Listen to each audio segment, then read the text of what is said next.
Hello everyone, this is Shiny Noctowls, and tonight I figured it'd be nice to stream some more Runescape for you guys.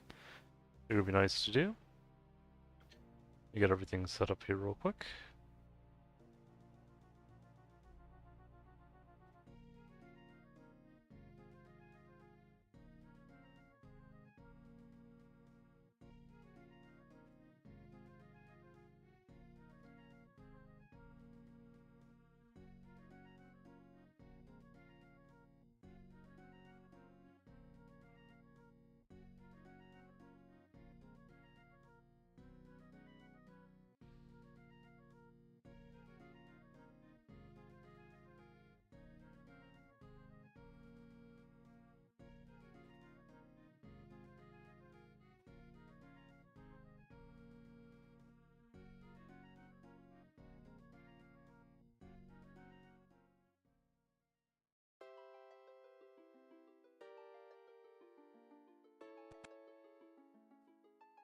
Like the music here.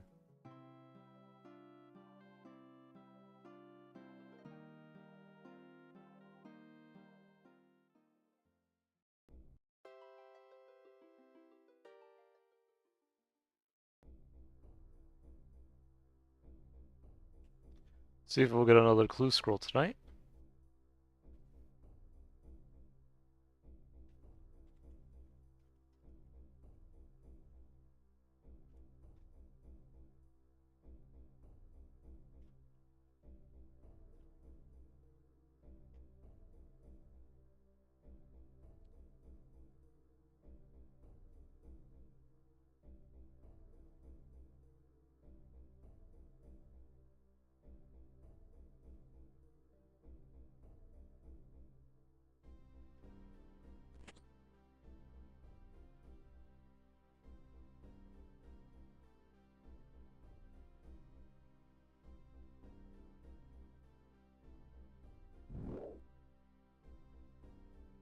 Alright.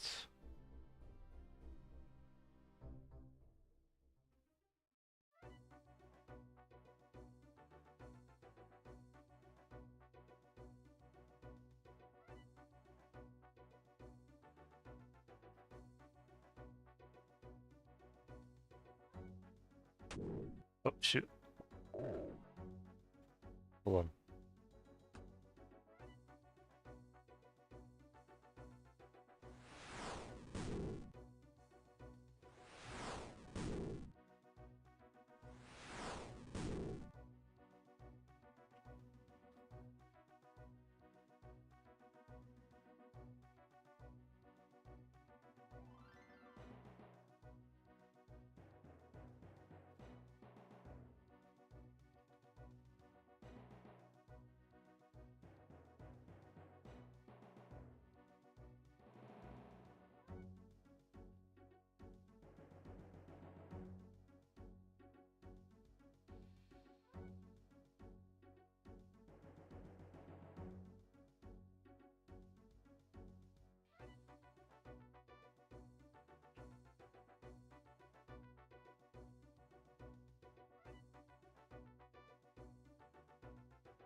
Here we go.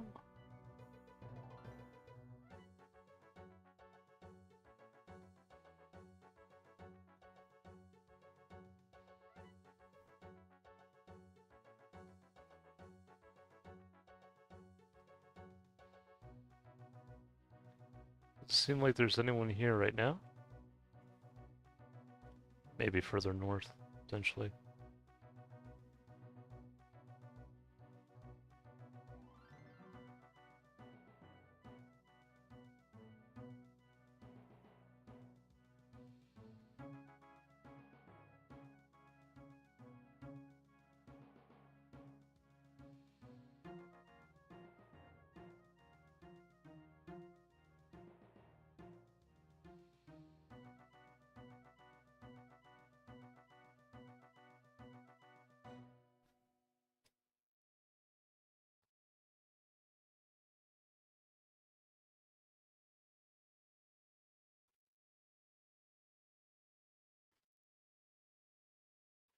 Let me see what the price is for blue d'hide, if it's still the same.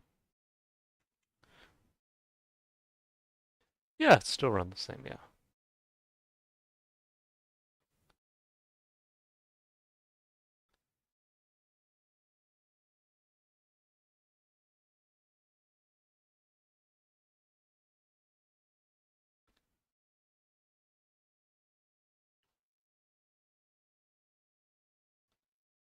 Yeah, 55 magic would be great because I can do high alch. Then if I can get 68 as well, that'd be great, or 60 for god capes.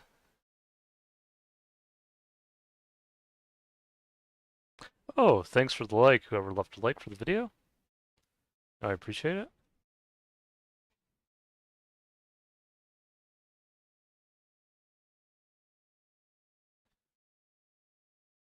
Almost 36 magic, or 36 prayer rather.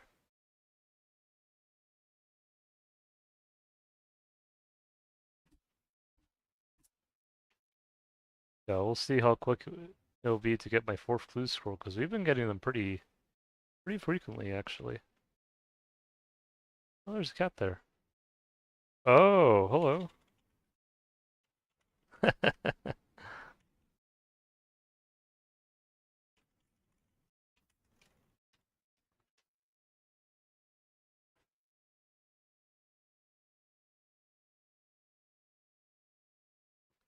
Oh, he logged, yeah.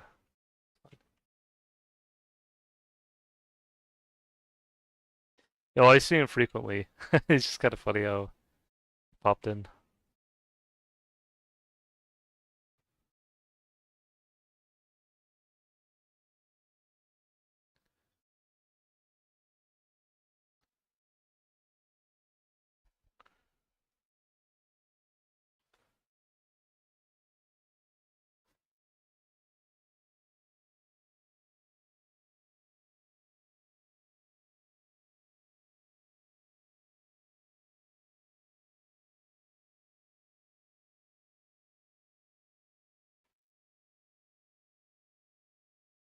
See here?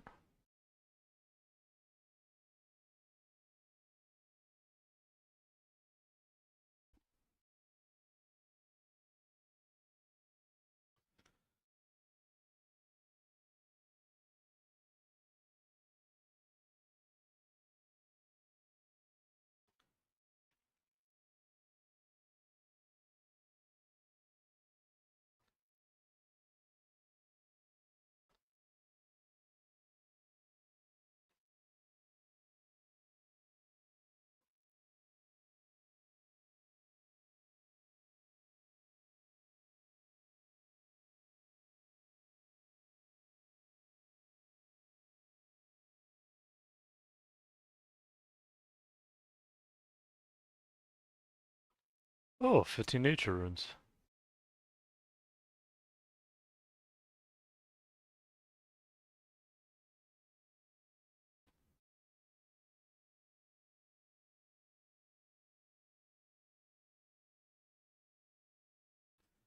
Always a good drop. I get them fairly frequently too, so. Oh, my bad.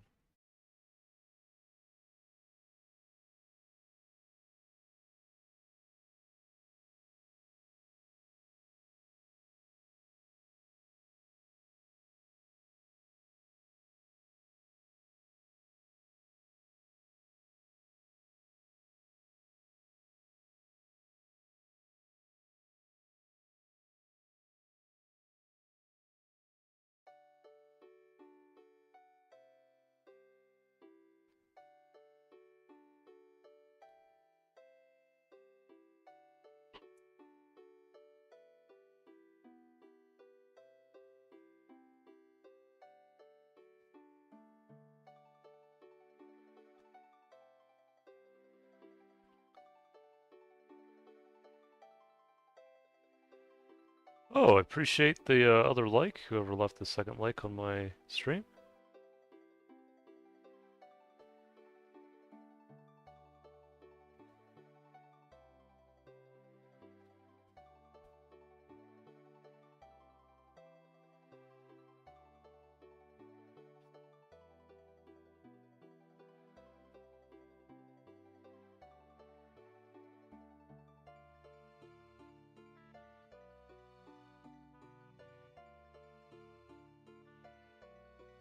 We'll have to see, Wes.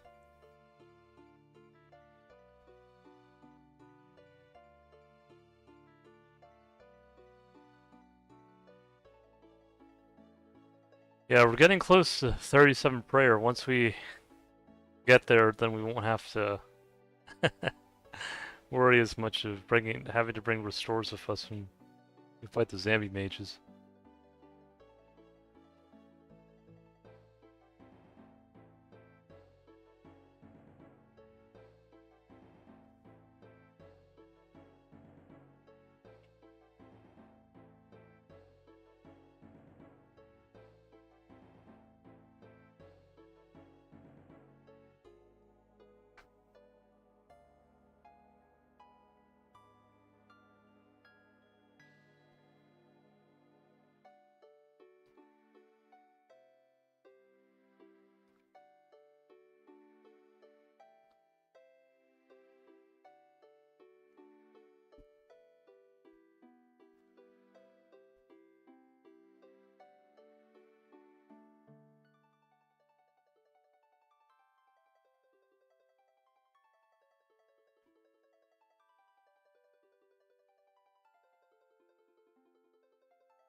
Give me a sec, guys.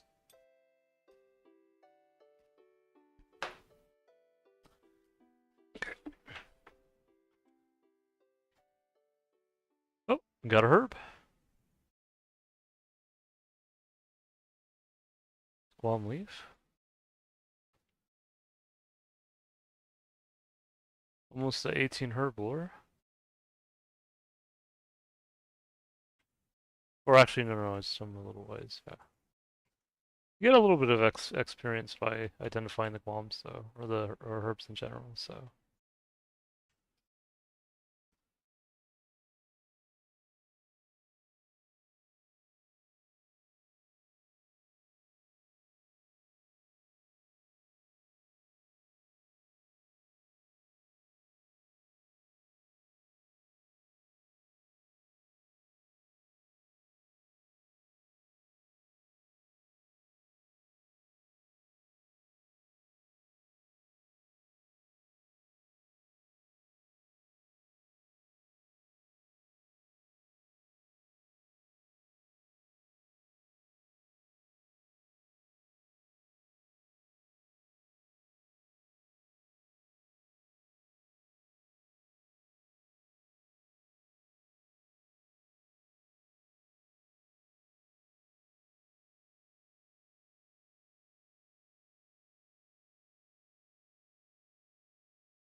Yeah, let me see, from 51 to 55, I get Earth Blast at 53, and then, okay. Another herb.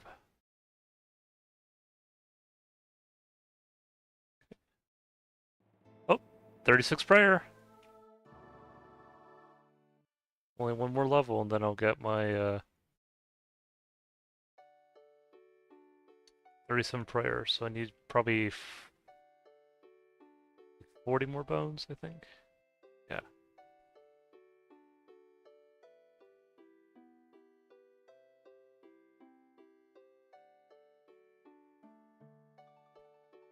Hey, Slippery, hope you're doing well. Glad you could join the stream.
Hey, man, glad you could join the stream. Appreciate RPG recommending you my stream. Always enjoy watching his content.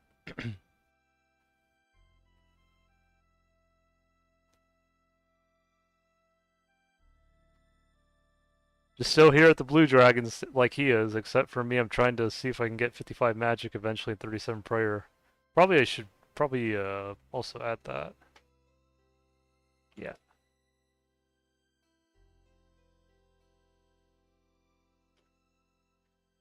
Let me put that real quick.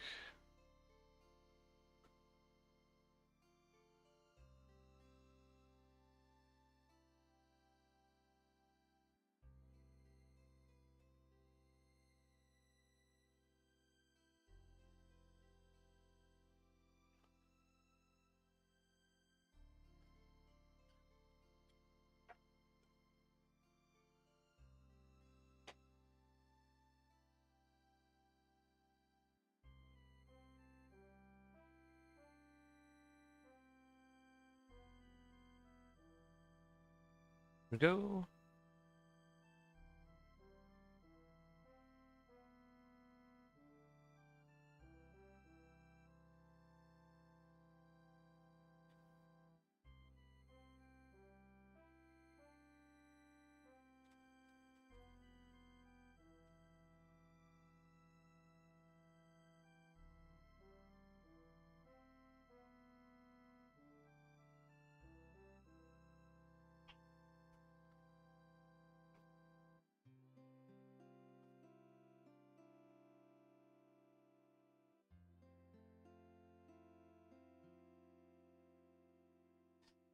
Hey RPG, glad you could join the stream. And hello, hello, Kay. Glad you could join stream as well. Seems like we're having a full house tonight.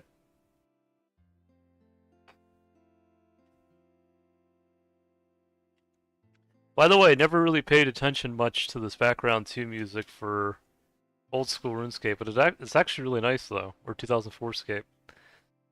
I've been sifting through some of the music while playing the stream and while playing during the stream, and background 2 is pretty good.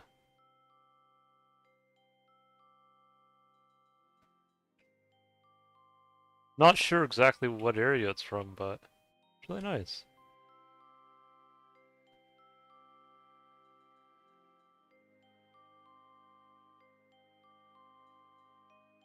Hope you guys enjoyed as well.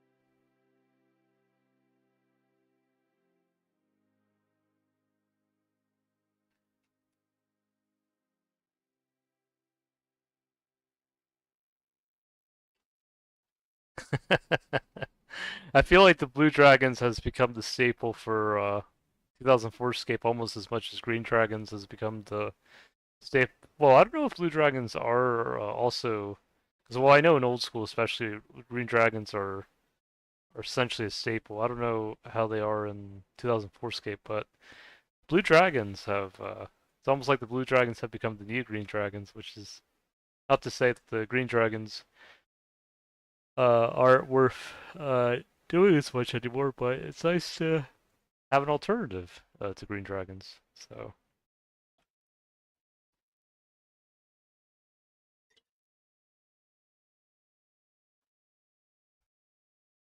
and there's always the Red Dragons as well if you're willing to go into the wilderness and fight them, as it were.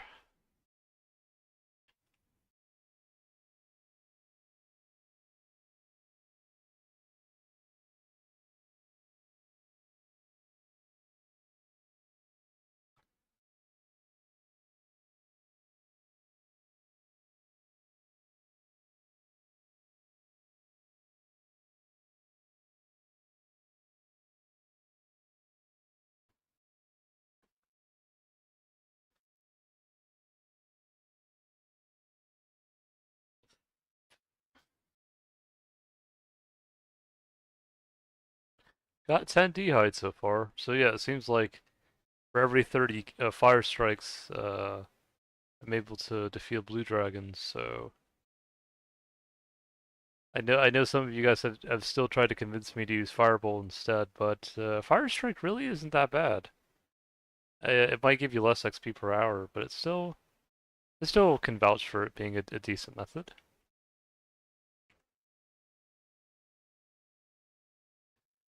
And I think you need 59 magic to do family crests anyways, so being able to do it at this level with this method's pretty good. Been doing it since since I got 39 magic, I believe I've been doing it like this, so.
Oh, Sears logged in. I actually sold them a rune plate body trimmed gold for my last clue for around 400,000 or 400K, which is nice.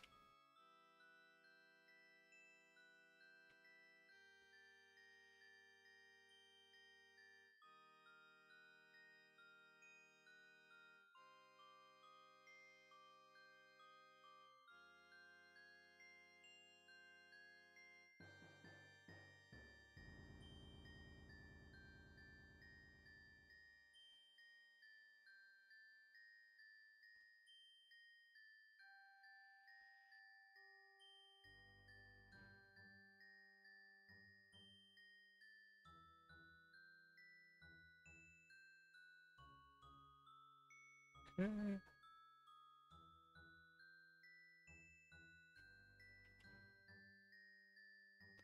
Alright. Let's see.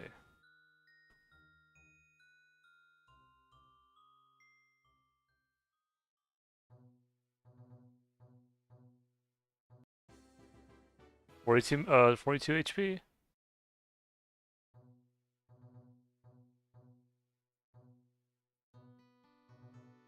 Oh, I know this one.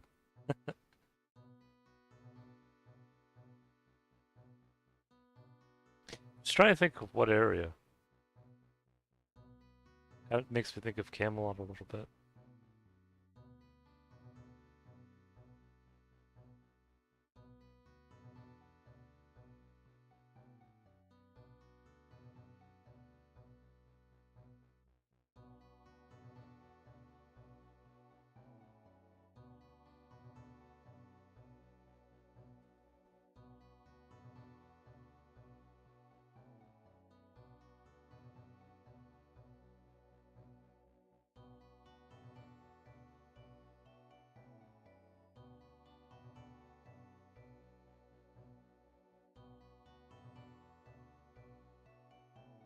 Right, 3,000 more, or a little over 3,000 more XP until we get the 2 magic.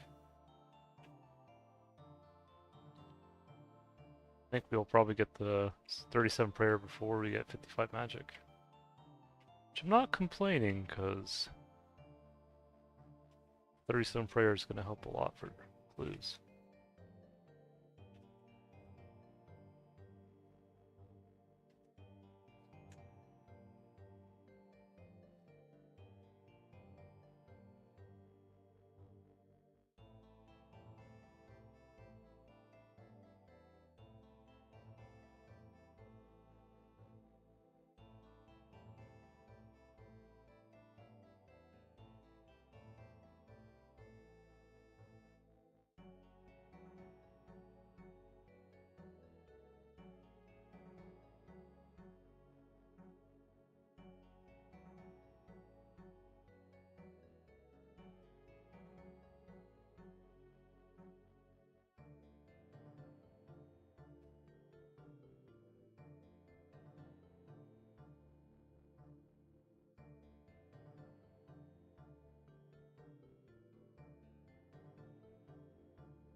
Alright.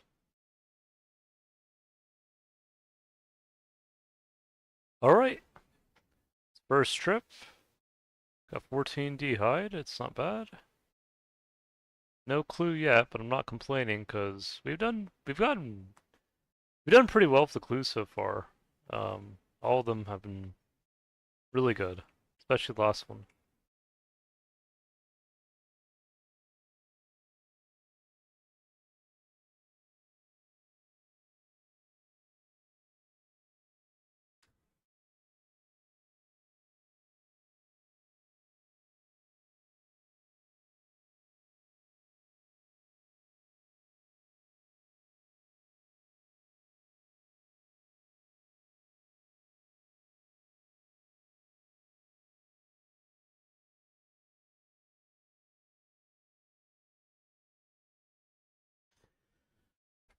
Hey, no rest needed. Hopefully I'm pronouncing your name right. Glad you could join the stream. Also appreciate the extra like for the stream. No, it means a lot.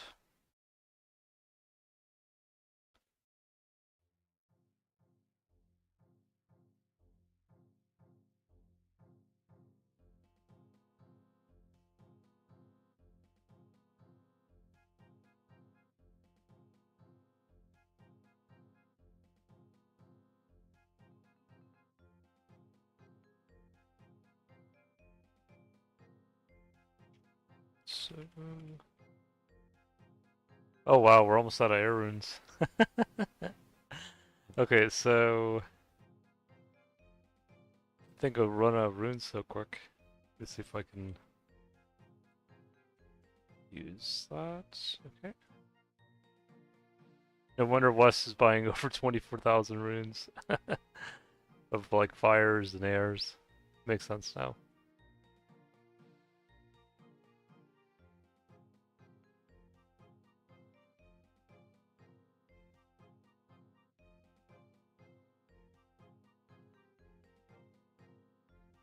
We'll eventually get more runes if needed.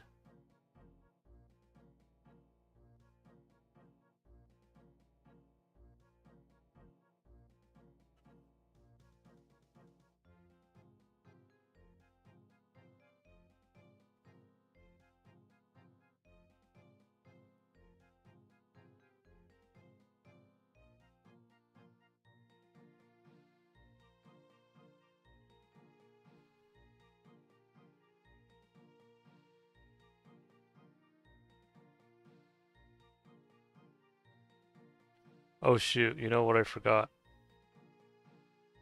I'm glad I didn't get all the way to the cave beforehand because I need to switch out my stabs because I need air. Oh well, I need an air staff for this. Yeah.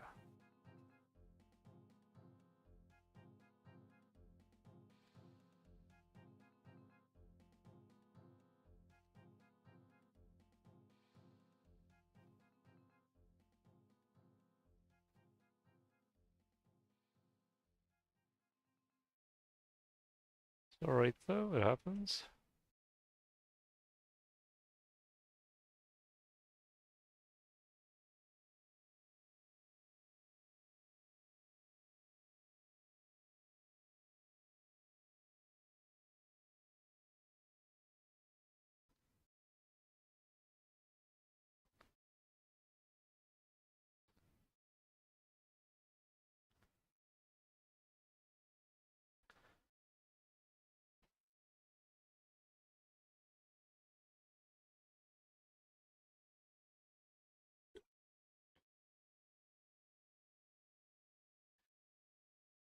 How's the weather been for you guys? It's been quite hot up here in the Pacific Northwest, or at least the inland part. It's been in the 80s. I think next week it might get into the 90s.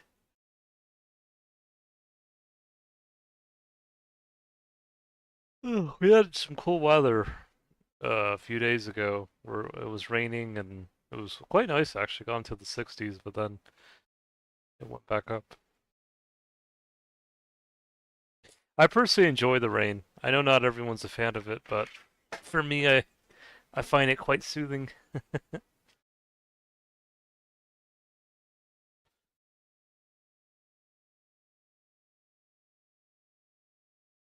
Oh, no, that makes sense. Yeah, Bortle, glad you could join the stream.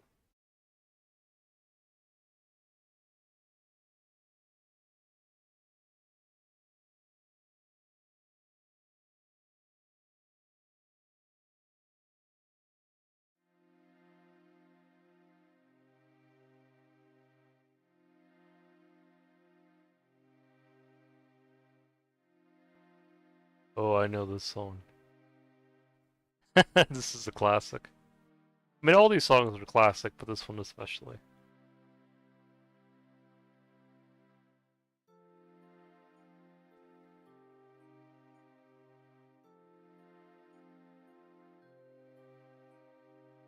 Let me know if you guys can hear the music, by the way. I know sometimes in some of the streams, some of you guys have told me that you can't hear the music sometimes, but...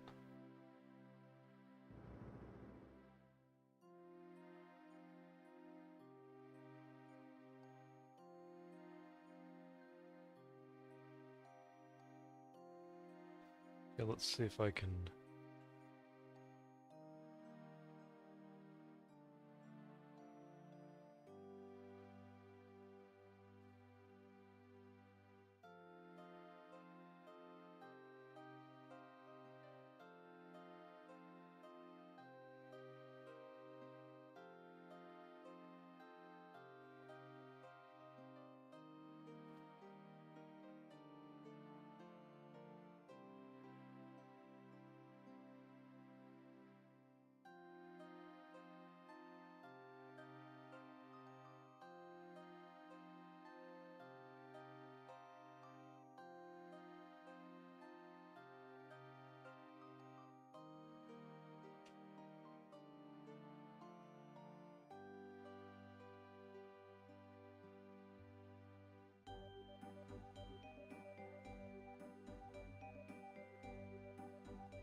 Oh, yes, it is Immortal. Yeah, I only have one account so far. I know RPG has more than one, and I don't know about West, but yeah, this is my one account.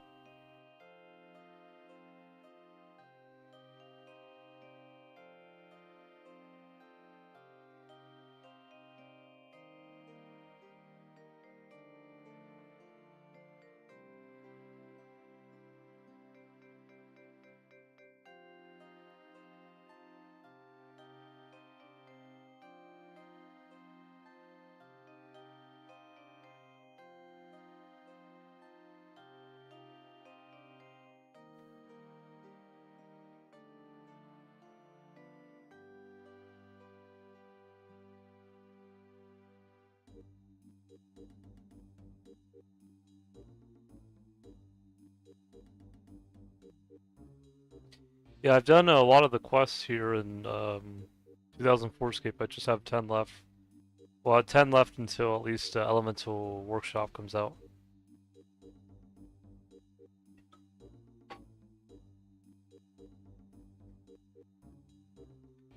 Yeah, the next quest I'm planning to do is Lost City. When I get 30, I think it's 36 woodcutting and 31 crafting. Probably get the crafting from mining gems and cutting gems. And it makes sense because of my account name. Gem, and then Reinbu is Danish and Norwegian for rainbow.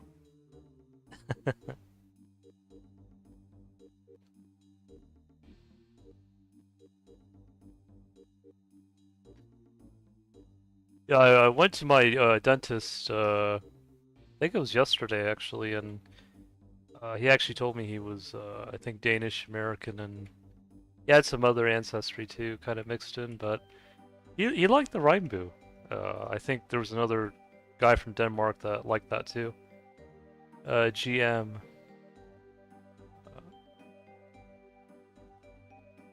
Hello, Furry Wall. Glad you could join the stream.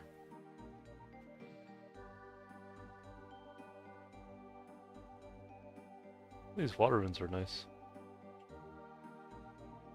as I've been speaking about how hot it's been. Water is definitely appreciated.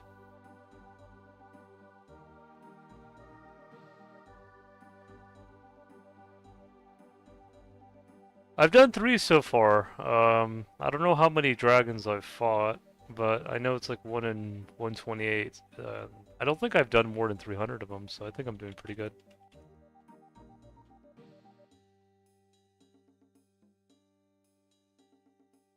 Oh, is it morning time for you, Furry Wolf? It is. Good morning to you. I think it'd be morning time. See, I live in the West Coast, so maybe the UK area? Or, well,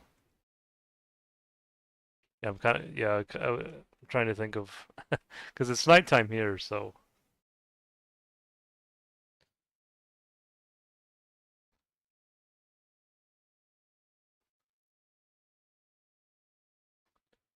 I actually don't know what time it is in New Zealand either, so.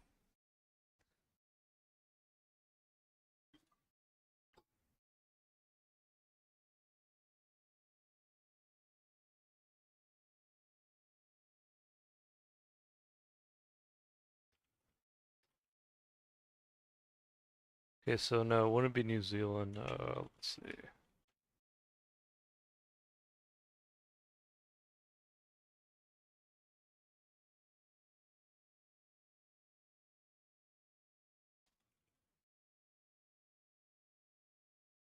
Oh, it is. It's 1:06 in the morning in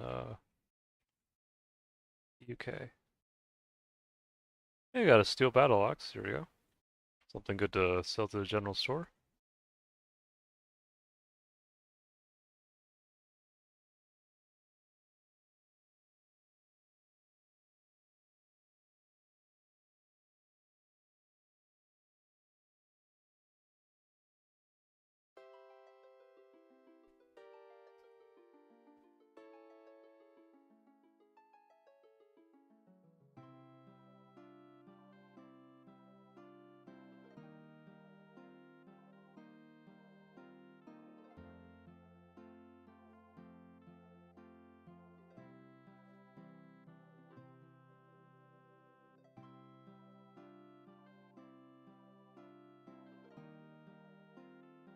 Hey, Andrux. Glad you could join the stream. RPG, if you kind of recommended all some of these other guys to my stream, which you already have. No, I definitely appreciate it. Once more.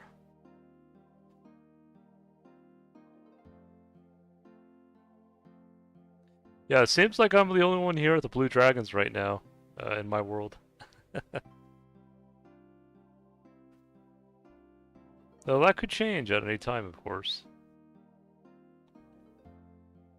Not that I'm complaining, though. It's nice to be able to have it like this.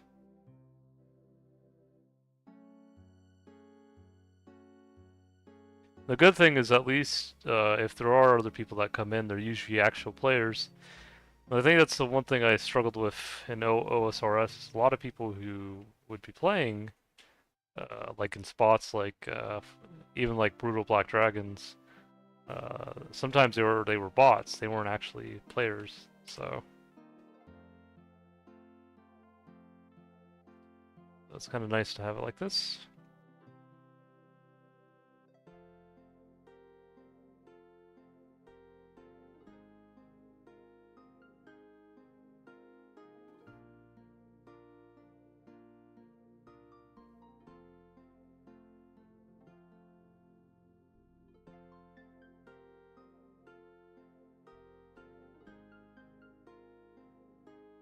Yeah. And I like the community for 2004Scape. I've met a lot of good people. I met a lot of good people at old school too, of course. But it's just nice when you don't see so many bots running around. But I know some people would do it for a living. Like, for example, I don't know about if you know about the Green Dragon bots. A lot of them were actually from Venezuela. I think that's how they make their living is by farming green dragons, and I don't know if they sell the gold or something. But yeah, I used to watch videos of there was this one guy, I forgot his name. Uh, I don't know why. But anyways, he did a video about farming uh, or PKing the Green Dragon Venezuelans, and I don't know, it's just kind of weird content. But now on my end, when I did Green Dragons, I did a PK video. It's actually kind of funny because oh yeah. No, it was actually like a video I did for Green Dragons, where I was actually like, you guys might find this funny. I was actually like an anti-PKer, if that even makes any sense. I streamed in one of my videos. Basically, what I would do is I would sit at Green Dragons when people were trying to kill the Green Dragon bots, and then all of a sudden they would try to dogpile on me. And at that time, I was like a range tank, so there's one point where there was like four of them on me, and I was able to take all their damage. Yeah, yeah, it was quite a funny video. I have done some other videos where I did deep will the PKing or PvP, and ooh, 52 magic. And there was a time where the clan I was in at the time, or what was kind of like a clan, a friend group kind of a thing, because we would also use TeamSpeak back in the day. That was before Discord. I feel like I'm dating myself by saying that, but anyways, we would go into the deep wilderness, and yeah, like it was fun just kind of like meeting all these different kinds of people in the deep wildy. And I think there was one time where one of the videos where I had PK'd someone and I got like a like full Aram, or at least like an Aram top and bottom, and a Kraken tentacle, and that was pretty cool. Hmm. Yeah, there's another time where we had met Rot. I don't know if you know about Rot, but it was like a clan back in the day that I think was huge in Deadman mode. But they were also playing in regular old school, and it was kind of funny when that happened. Well, not funny for some of us who ended up getting KO'd, but like we were like fighting a team, and then it was like a team of 4 or 5, and then all of a sudden 30 of them start showing up, and yeah, no, it was fun though.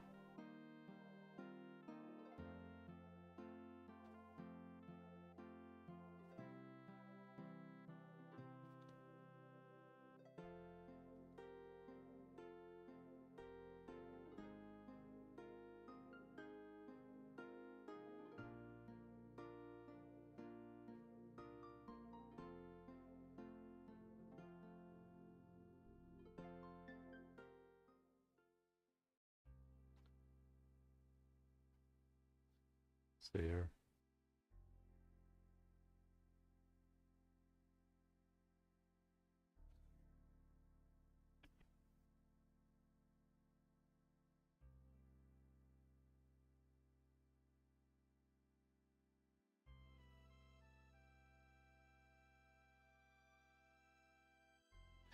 Oh well, it's kind of funny you say that because I'm actually many things, and I think that's what kind of lightened up my Danish. I know it might sound weird for some people who hear the word Danish American.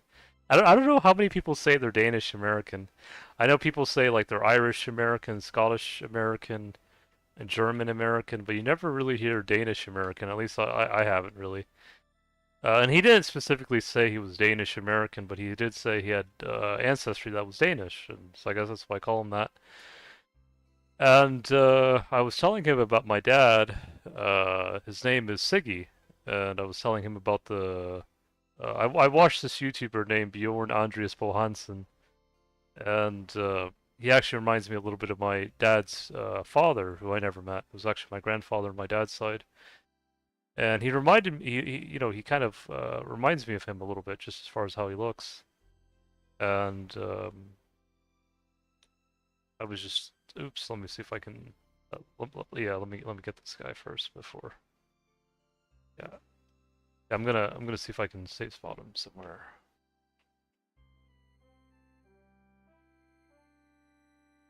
Doesn't work. Hold on. Oh, how about this spot? Oh shoot. Sorry about that, guys. The reason why I wanted to take him down is because I know he drops a good amount of bones if he has a chance of doing that if you beat him. But anyway, so yeah, back to the story. Maybe when I get protect from melee, I'll make it easier. Um, yeah, so like my dad's name is Siggy, and you know Bjorn, the Norwegian YouTuber I watch. He just reminds me a lot of just the way he looks. He reminds me a lot of my dad's father. And the story regarding the name Siggy goes back to a Norse saga called the Volsunga saga, if you ever heard of that. And it's a story regarding Siggy and Fafnir, the dragon Fafnir, and kind of the battle between Siggy and the dragon Fafnir. And Bjorn actually he did a video on Siggy or Sigurd as it's another way of saying Siggy. And and so it's interesting because you know, I've seen my dad's ancestry, and he's a mix of things. He'll call himself European and East Asian because my dad, well, he has a mix of ancestry, and when I mean a mix, it really is a mix. But that's the beauty, you know, of well, I guess of having a diverse background. So my dad essentially, part of his ancestry on his DNA will show up as Irish, which is interesting because I'll look at his DNA and it'll say like 30% Irish, and then I see like um, on my true ancestry it'll list all these kind of tribes or civil or groups of people from Scandinavia. Like it'll say like what is it? Oh, nice, that's pretty cool. Yeah, I'll say like Danish Dani, which is like I think was a tribe from Denmark. Um, Nordic Adaget, which was like a tribe in Norway, I think. And then like Viking Danish and Viking Norwegian. And but we also have some. My dad also has some Celtic tribes as well. Most notably from France. He has the Sequani and then the Adui. And those were tribes that lived I think they lived in France, but they lived closer to I think Switzerland, and they actually I think the Adui and the Sequani they fought with Vercingetorix. I don't know if you know about him, but he was like kind of like a Celtic Gallic kind of warrior who a lot of rebellion against Julius Caesar. He's kind of like the in some ways like he's kind of like the Herman Siegfried of the Celtic world. Where Herman Siegfried, he was a Cherusci chieftain who led a rebellion that really it was a trap, and he was able to defeat 3 Roman legions. I think in the Battle of Teutoburg Forest. Sure, you guys can correct me on that if you know more about German history than I do. But Vercingetorix essentially did that, but in France. But it was probably from his side, it was probably more of a outright rebellion than a trap per se. But yeah, and then other than that, my dad also his grandmother, um, which would also be my great grandmother. She even though you know some would identify her as Native American, she looks a lot like the modern day like a modern day Japanese woman. Because I know the natives can look very different. Like for example, I don't know if you guys know this Mexican comedian called Fluffy. But he did a video where he said that when he went to Hawaii, he felt like he had come home because I think some of the Mexicans they feel strong connection to Hawaii, and it also goes back to their native ancestry as well. If you go back through the maternal line. But for my dad's side, I was looking at his maternal lineage, and it actually goes back to Japan. Actually, even before the Ice Age. I think it was like Japan, Northeast China, and Korea. So that was pretty interesting. Um, but yeah, no, it was interesting with the because like I think my dad had also got like it was like 30% Irish. But I think it would probably would have to be like a mix of Celtic and Norse. It's probably not straight Celtic because um, and when I mean Celtic, like I know sometimes people kind of, they kind of view Celtic and Norse as the same, but they're, at least in my mind, they're pretty distinct. Well, I mean, they of course they can be a blend, definitely.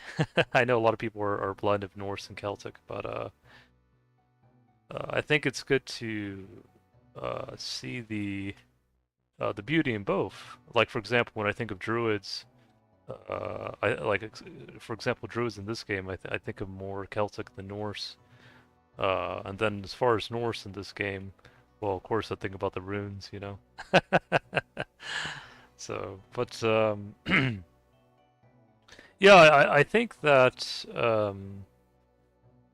because there are times where people will ask me, because I live in the U.S. I was born and raised here, and people will ask me, what are you, or what's your ancestry, or what's your in Ireland you would say what's your scale, or what's your story, what's your scale, and that's what I had learned from an Irish professor. He was kind of doing videos regarding the connection of Ireland not only to Scandinavia but also to Spain and other parts of Europe. And I think it's a good thing to kind of explore that because Europe, well, European ancestry really is diverse. Well, I mean, if you consider all of Europe, so from Norway to Greece, essentially. And it's kind of funny because I had mentioned to Bjorn about I read a lot about Greece and the Trojan War and Greek mythology and it's also part of my ancestry as well. And I was telling Bjorn about how democracy, because he'll sometimes do videos about uh, you know uh, paganism and Christianity and all that, and I was telling him that democracy really originated, or at least one of the original places that it originated, anyways, was in Greece. Because I know Bjorn will say, well, democracy, we also had a form of that in Scandinavia as well. I'm sure maybe they did to some extent. But I was telling him, don't forget about, Southern Europe as well. Because I know a lot of times he'll mention Northern Europe, which is fine. Nothing wrong with that. I just try to see the whole picture. I try to see, the whole story. And so that's why I like to, for example, sometimes when I talk about the rainbow, I'll talk about the rainbow, of course, but I'll also talk about the arcoiris as well. And the word iris actually, or in English, would say iris, but in Spanish and ancient Greek, it'd be more pronounced iris. It actually is how you would say rainbow, essentially, in ancient Greek, or maybe even going back to Mycenaean Greek. And I think arcle, I think comes more so from Latin. So that's so it kind of makes me think of an arc, like an arc of a rainbow. Um, and yeah, it's really interesting. I think a lot of people, um, especially here in the U.S., I think in Europe people know their ancestry a bit better. I don't know about New Zealand, but in the U.S., I think a lot of people they get stuck in these binaries of white and black, and they don't really go beyond that. And I think it's kind of a shame because especially with the Americas being the so-called melting pot. It would be good for, I think, for people to know who they are, know where they come from. And I think that's what Bjorn kind of was trying to hone in his videos is to learn about your roots, to learn about who your ancestors are, to learn, their story and their legacy and how it still goes on through you. And so, yeah, it's when I've talked to people from Europe, I think they get it a bit better. Like when I speak to people like Europeans, Europeans from Europe, of course. I mean, of course, there's many Americans of European descent here, but I feel like people from Europe, they just get it a bit more, and maybe it's also because they live there, you know. I feel like people in the U.S. at least they have a bit more of a not everyone, but some people have a bit more of an attitude when it comes to ancestry. um, I don't know about New Zealand, but or Australia, but I actually had someone from Australia. She was a Scottish Australian, and I think I mentioned it to RPG where she brought over lamb because she raised a lamb or sheep. Actually, my uncle Herman does that too. He raises sheep in North Carolina, actually, and he's been around the Appalachian people there, which I think their ancestry is. I think they call it Scotch Irish, but I was reading a little bit more into that, and they were saying the Scots Irish were really more so. Um, their ancestry really was more so from northern England. I'm sure you guys can correct me on that if I have that wrong, but anyways, he's also spent a lot of time with the Cherokee as well, the Native American Cherokee. And I can quote him with him saying, he's laughed with them, he's fought with them, he's cried with them, and he's had joy with them. And he's kind of been in those mountains for I think ever since he was 15 years old, and he's always wanted to live there full time. And I tell him about the work I've done on ancestry and DNA, and he just calls me Celtic healer, which I think is pretty cool because I do identify a lot with well the Celts, not only from Britain and Ireland, but even from like France and Spain and parts of Italy, and of course Celts were also in Germany and even the Balkans. It's really multifaceted. Um, so Wes, it's actually pretty interesting, my ancestry. So, if you think of a rainbow, you know how rainbow has over 7 colors. My ancestry is more kind of like that, where on one side I'll have like Spanish, Portuguese, Italian, Greek. Um, then on the other side I'll have like French and German. I know the Germans they get upset when when I say that. But it seems like the French and Germans might have more ancestry related to one another than they think, which they can get upset about that. But at the end of the day, it is what it is. And I also have, of course, I had mentioned Scandinavia, Irish.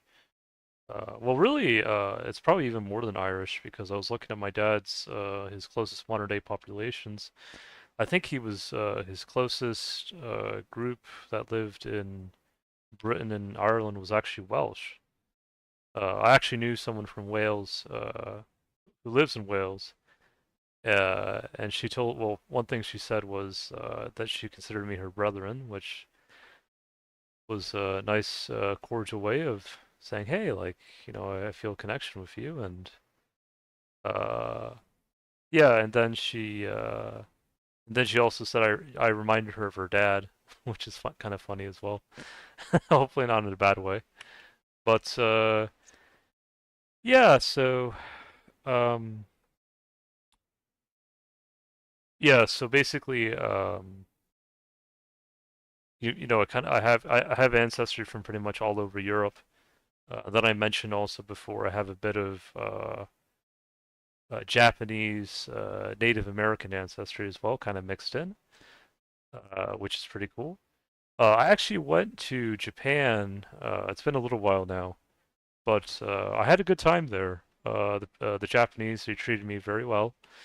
I know a lot of people sometimes they get a little bit weary when going to Japan because they hear this thing about the Japanese not liking gaijin, which is another term for foreigners. Uh, but when I was there, yeah, when I was there, the Japanese treated me very well. I think my willingness to speak their language, even if it was broken Japanese, was enough for a Japanese family to invite me to eat with them at a sushi bar in Tokyo. So yeah, no, I had a great time there. Um, I will say though, um, here in North Idaho, or well, here in the inland Pacific Northwest, I probably shouldn't have said that. I mean, it's probably not a big deal, but because our RPG, like he'll say, he's from New Zealand, but I guess I tend to be a bit more private about things. But anyways, I guess it doesn't matter. That doesn't matter now. But like, yeah, right. Yeah, no, I think the Japanese, because I got this remark from a Vietnamese American named Otaro, and he was telling me that the Japanese, when I was there, he said, well, they were just nice to you because, they were putting on airs. But when I was there, I really felt like they were being genuine about being nice because I don't think a Japanese couple would invite a random stranger, especially a foreigner, to eat with them and share food with them at a sushi bar in Tokyo. But they chose me, and they said, "Hey, we like you," and I felt it was genuine. I don't feel it was contrived or that it was a facade of any kind. I also remember I went to like a yeah, I also went to like a Pokemon Center in I think it was in Tokyo, and there was a grandmother I think with a disabled child. And I know there's this kind of common perception that, well, at least according to Mr. Japan, a Japanese YouTuber, you always say the Japanese don't speak English. The Japanese don't speak English, and that's his excuse. Well, in my mind, it's an excuse, but he says that this is why the Japanese, why nothing never gets changed in Japan because they don't speak English. But anyways, um, when I went to Pokemon Center in Japan, there was a disabled child with her grandmother, and they were looking for Pokemon cards, but the grandmother was struggling to help her grandchild find some, and so I decided to help, and the grandmother responded to me in perfect English. Thank you. So this idea of, I mean, I'm sure maybe some Japanese don't speak English at all, but to say that, that all the Japanese don't speak English, I think is, I don't know. But yeah, no, she responded in perfect English and she said thank you. And that was, I guess, I mean, she could have said arigato as well, but she was decided to respond in English. Uh, yeah, she just said thank you, yeah. But it was like a heartfelt thank you. Like it was like it came from the heart. It wasn't just like thank you, kawaii. No, it was like a heartfelt like thank you. Like I really appreciate you doing this. Uh, by the way, nothing wrong with people who do the whole kawaii thing, but yeah, she really appreciated it. Um, but yeah, no, I've met a lot of people here in North Idaho. Um, well, of course, yeah, but even still, even just that, is still heartfelt. Um, I've met a lot of people here in the inland Pacific Northwest who actually identify as being Native American. But the thing is a lot of times, if they wouldn't have told me, a lot of times I wouldn't have picked it up. But for a lot of people, it really is important to them. So I try to respect that. Um, Yeah. But yeah, like I have a friend named Joe, and his mother reminds me of Captain Barbossa from Pirates of the Caribbean, and I think her grandmother was predominantly Apache, like through the ancestral line.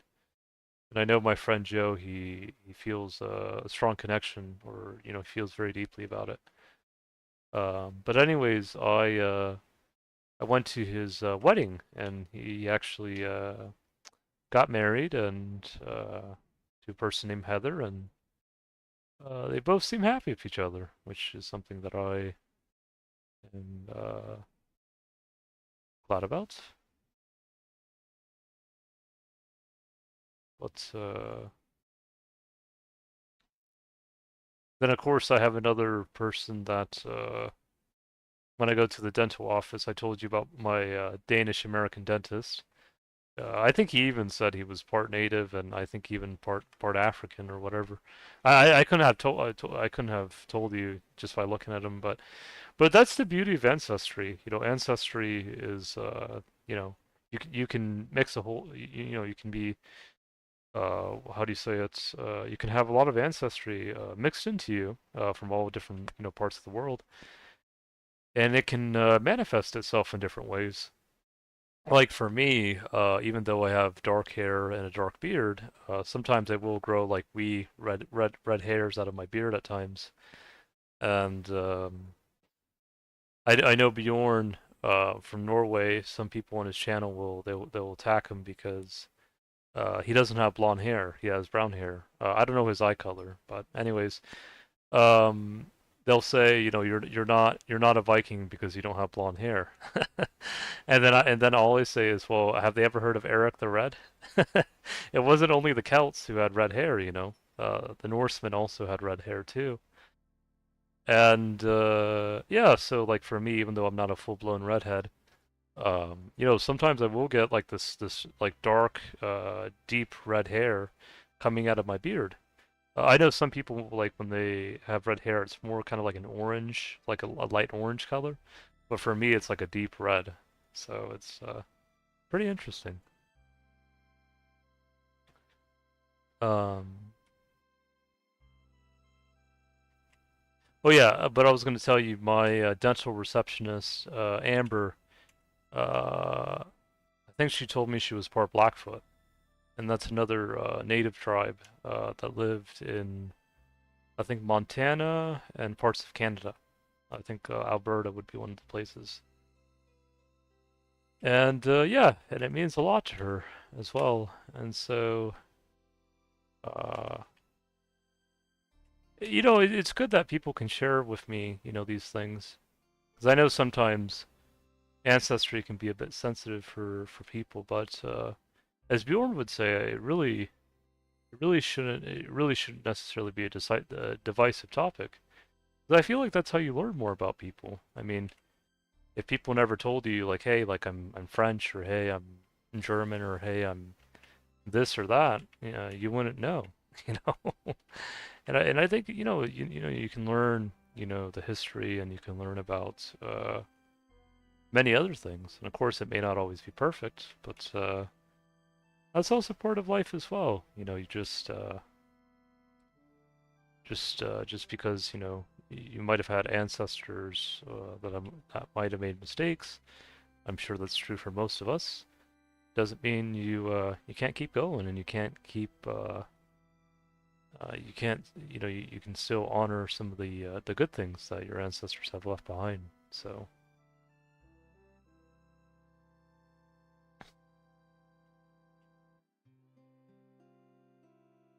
well, yeah, I know, like for example, my friend Joe, like I told you, like his mother reminds me a bit of Barbossa from parts of the Caribbean. I think he told me aside from Apache, he's also, I think, Scottish, German, and he might be part English too, but oh yeah, also Jewish. Yeah. So yeah, quite the melting pot of different things kind of coming into one. I probably have a little bit more than that, but but yeah, no. I think I even have some ancestry kind of connected to like the yeah.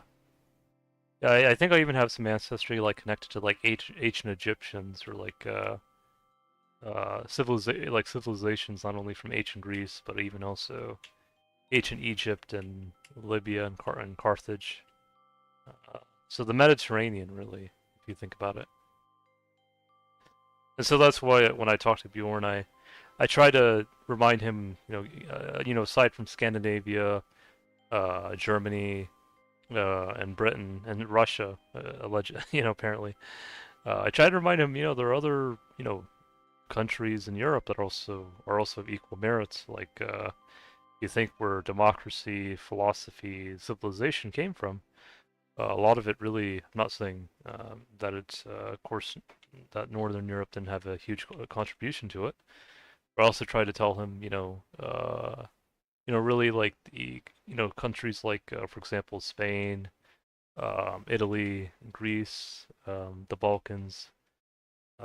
Before, I know the Balkans is kind of a divisive topic because I know they'll talk about the Slavs and the Slavic people and all that, Scalaveni.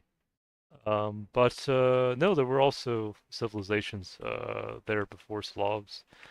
Um, I know Bjorn he identifies as part Slavic or Scalaveni. But yeah, I know. I just try to remind him, about Greece and about the Trojans, the Spartans. Uh, I don't know if I've told him about Vercingetorix, but I don't know. I just try to remind him. Aside from the Vikings, of course, even though the Vikings were strong warriors, there were also strong warriors in other parts of Europe as well. Like, of course, like I mentioned, the Trojans, Spartans, um, the Celts. I guess the Aurelians would be another group. But really, when I was looking at the genetic ancestry of Aurelians and Mycenaean Greeks and Akkadian Greeks, it really wasn't that far apart at all. So it's really all kind of mixed in, as it were.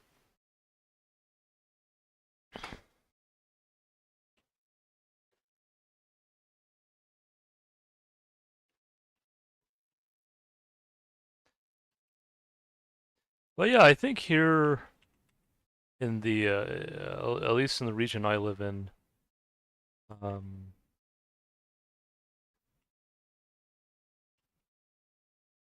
I don't know. I think when people meet me, they have a lot of intrigue, especially here. I think one person, when I was at the grocery store, I think she said, "Are you British or something, or are you from the UK?" And I said, "No, I'm not. I wasn't born there, but I would technically have ancestry. If you're talking about, uh, well, the UK would be Wales, Scotland, England, Cornwall, and then of course Ireland. It's its own separate thing aside from Northern Ireland, which I know sometimes can be a bit divisive. But yeah, it's just part of who I am. I guess it's kind of like some there are some for example German Americans who still retain their German accent, even after um, being born here for several generations. And I think I had a friend actually that even though she would say she was Irish, she would also say, I'm Irish, but I'm also definitely German. I would say, all right, that's fine. um, but the thing is that um, I know for some people it can be a bit sensitive, and maybe for her, maybe her saying that she was part German, might be, something sensitive, and like for example, for me, I have an uncle named Herman, but uh, it's really pronounced, or well, his name is spelled with a G, yeah, because in Spanish, Herman is spelled like Herman, or sounds like Herman, but it's spelled with G. But part of our family's ancestry comes from, I think it's like northwestern Germany from like a place called Cleves. I think Cleves is actually really connected to like Norse, Old Norse, which I think it really cleaves comes from the word cliff, or at least it's one of the alleged origins. You guys can correct me if I'm wrong about that. But yeah, um, I've a lot of times when I've talked to Germans or German Americans about Hermano, yeah, yeah, that might be one of the other connections too. I'd have to look into that. When I also think of Herman, I also think of Hermes as well. You know, Hermes, the Greek god, the messenger, so to speak. But anyways, um, trying to think what I was gonna say. Um, yeah, a lot of Germans and German Americans, when I tell them about Cleves, they've never heard of the place before. They're like, "What's Cleves?" Actually, the person that I was speaking about that knew about Cleves wasn't even from Germany. He was from the Netherlands. And I think he would go to Cleves just you know, get, you know, stuff from the drugstore because it was like right across the border. So I think when I was looking at my ancestry, I think I was more genetically related, or I had cousins that I was more genetically related to from Scandinavia than, and even the Netherlands partially, than I did with than I did in Germany. So yeah, maybe that's why I might look at things a bit differently. But again, nothing wrong with that. I've met plenty of Germans and German Americans that live here that are fine. Honestly, I think they appreciate when I share them my rainbow ancestry. I think it just helps open them up a little bit. Um,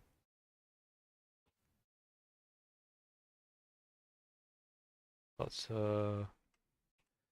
I will say too. I think some Dutch are also partially. Yeah, no, they definitely are. Yeah, you know, honestly, I was looking at a lot of matches that I had with certain Germanic tribes, like for example the Lombards or the Lombards. I was related to some Lombards that had settled in northern Italy. I think it's called Lombardia in the medieval ages. The Lombards were said to have descended from the Longobards, which come from Scandinavia, and their story revolves around when the Lombards were fighting the Vandals. Uh, the women, you know, sought guidance from Freya, one of the Norse goddesses, and she told the women to when they would go into battle to tie their long hair like beards. So yeah, so when they were fighting the Vandals, and I guess when Odin saw this, at least according to the folklore, Odin kind of took pity on them, on the women, and granted them victory against the Vandals. Uh, and yeah, that's the story.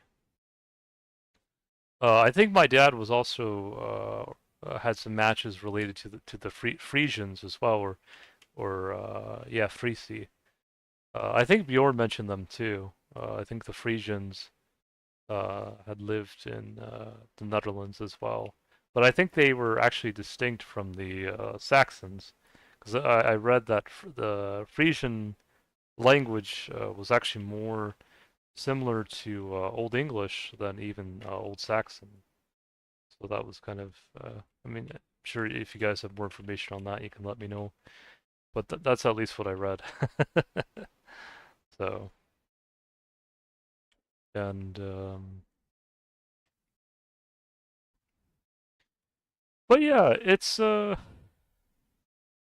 interesting to learn about. It's interesting to get the full story. You know, the full. It's like putting a puzzle together. You know, is what I think about when I think of ancestry. Yeah,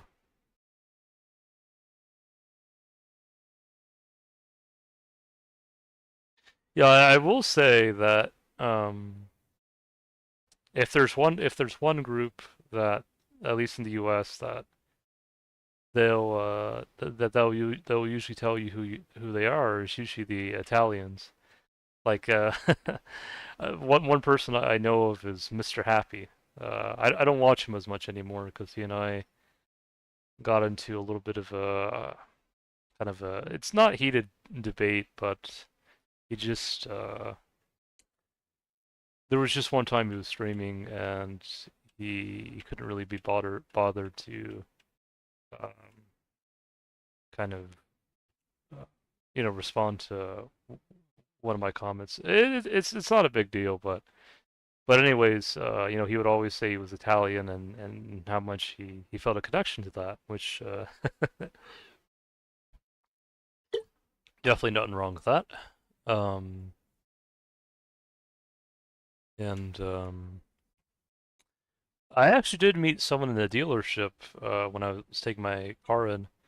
And the other thing too is I'm kind of a private person, so it makes me think of Bjorn, where Bjorn, he doesn't, he'll say he doesn't he doesn't talk to people that much, kind of outside, or he doesn't, he just kind of likes his space, and I'm kind of like that too a little bit as well. Of course, I will speak to people, when I do go out and about. It's just I guess I don't always make it a priority. Yeah. Anyways, the guy at the dealership, he just said he was part Irish. That was part of his ancestry. And I know I've watched videos from Ireland, and I know a lot of the Irish, when they meet Irish Americans, I know they sometimes they throw a bit of a, I'm not going to call it a hissy fit, but it always seems to be a problem. Like I feel like with Bjorn, if someone says they're part Norwegian, nothing wrong with that. But if you go to Ireland and you're Irish American and you say, hey, I'm part Irish, I've heard stories of a lot of the Irish, not taking too keenly, not taking too keenly to that for whatever reason. Um, Now I don't know about English Americans, if they go to England. I don't know what the English, say if the English Americans say, "Hey, I'm English American." I've never really heard that though. Like I mean, of course, I've heard someone say they're Anglo-Saxon or they're British, but I've never really have heard someone say, "Hey, I'm an English American." You know? Hey, I mean, nothing wrong saying that. It's just not something. It's like I told you about Danish American. It's not that common that I hear that. The other one, honestly, that I don't hear that much about is French American. I mean, of course, I've heard Cajun. That's another one I haven't really heard much of. It's usually either German, Irish, or Italian. Those seem to be the big three.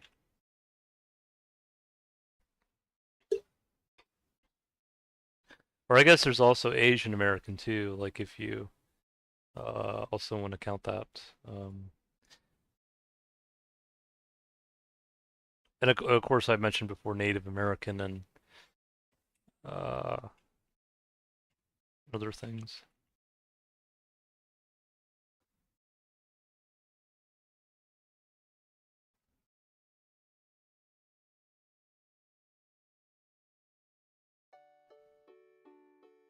Oh yeah, African American. Yeah, of course. The thing is though, where I live, for whatever reason, I haven't met. I can count the number. I can count the numbers of my fingers of how many African or Black Americans I've met here. Well, I guess technically, well, I don't know if you'd count this, but my Danish American dentist did say he had part like Black American ancestry. I mean, he doesn't look like it, but of course, he identifies with it strongly enough to say, hey, it is a trace of who I am. Which nothing wrong with that. And that's why I told him about the rainbow. I told him about, the rainbow is not just orange. you know, makes me think of someone in particular. But anyways, there's a reason why the rainbow is seven colors and it's not just orange. That's what makes it beautiful. I mean, if it was only orange, it'd be nice, but it wouldn't be as nice as it is with all of its seven colors. So that's what I was trying to tell him about. And I think he felt better afterwards because I know he kind of I felt like he kind of I'm not saying he hyper fixated on it for a while, but he just kind of felt like I felt like he probably felt like he was lost or something. And so I tried to bring him back and say, well, it's part of who you are, but that's also what makes the rainbow so beautiful. The rainbow, or the arcoiris, or however you want to say it. And I think he felt better. I think he also said he was part Native American as well. I think from a tribe from Chile. But yeah, I don't really see anything wrong with it. If anything, I see it as a beautiful tapestry. Kind of coming together. If we didn't mix with each other, we'd eventually get inbred. And I was telling him a bit about the Mormon look. I don't know if you guys know much about Mormons, but it's kind of a religion here in the U.S., particularly in Utah. I don't live in Utah, but the Mormons were having problems with genetic deficiencies because the Mormons tend to all come from a similar stock. Their ancestry comes, I think, from Britain, or no, wait, I think it's Britain, Scandinavia, Netherlands, and I think even parts of Germany. But what was happening is they were, I think, intermarrying with their cousins and all that. They started getting sick, and so I think when they started realizing that, they started to kind of try to expand their faith to include other groups, which I think is a good thing, or at least them acknowledging that they just can't stay one way forever, because, well, if you do, it's kind of like it's like a body of water not getting movement. If it doesn't flow properly, it becomes stagnant eventually. And it also makes me think a bit of the Salt Lake in Utah. Yeah, I think the other thing too is the Mormons. In some ways, they remind me a little bit of the of how the Israelis, Israel, they are kind of close knit, as it were. I think the Mormons were kind of like that too. So, but yeah,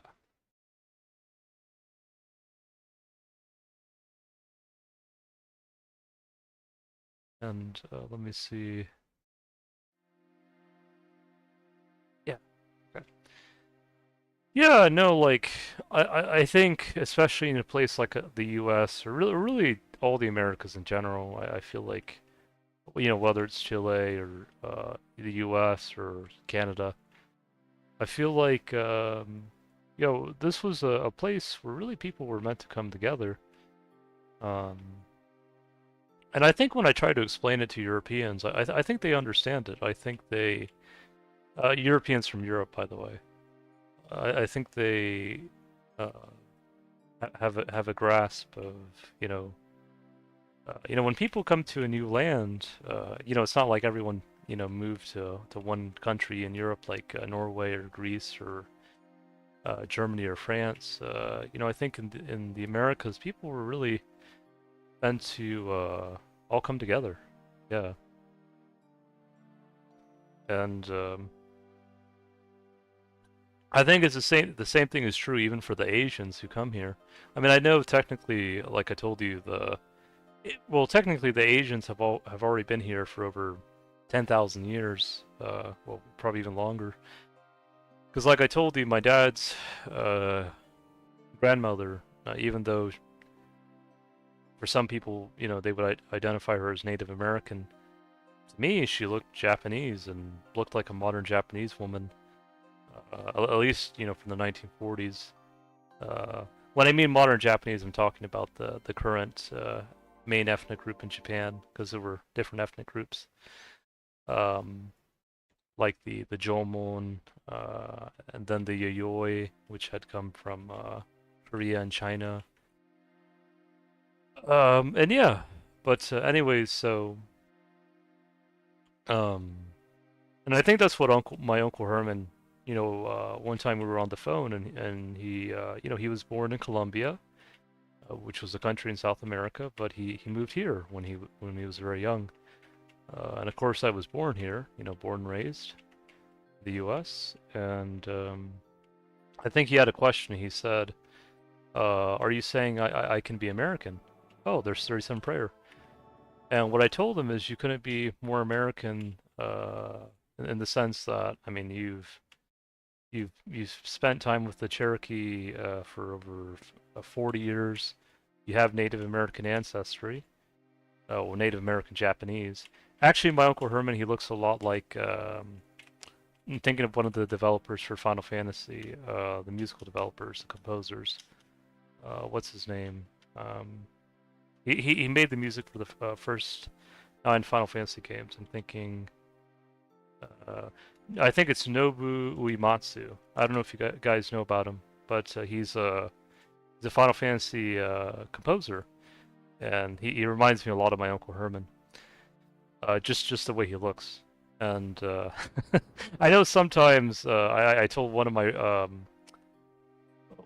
my friends here, like one of our other friends, he kind of came by, and when I told him that my Uncle Herman, or my dad, my Uncle Herman, had German and also Japanese ancestry as part of who they were, he kind of sneered a little bit.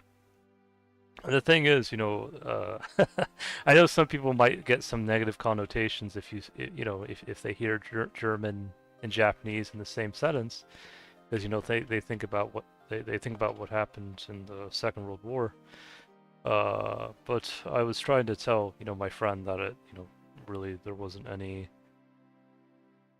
of that any of that kind of message in that statement. But anyways, my Uncle Herman, he looks a lot like Nobu Uematsu, and when he said, like I was saying before, are you saying I can be an American, or we can be American, or however you want to look at it? Again, I told him, you're more American than probably most people I know, because you've been with the natives for, over 40 years now. It's part of your ancestry. You probably have had, you go back through your mother's line, it's probably goes back tens of thousands of years. So, by all accounts, I mean, you're probably one of the most American people I know. But that's, at least that's the way I look at it. I know people have different perceptions on that, but because I know he gets sensitive about it at times, and all I tell him is, you are a defining element of what an American is. And he also reminded me of a Japanese person, and also, I guess technically German as well, or maybe Scandinavian or Irish. It all kind of comes together.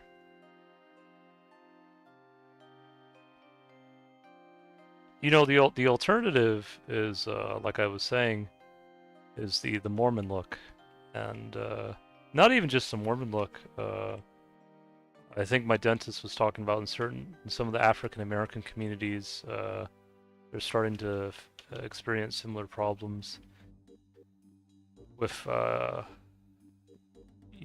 the Mormons, and I think even the natives, like in Utah, I think in order to be an enrolled member. Oh yes, I can change the song, by the way.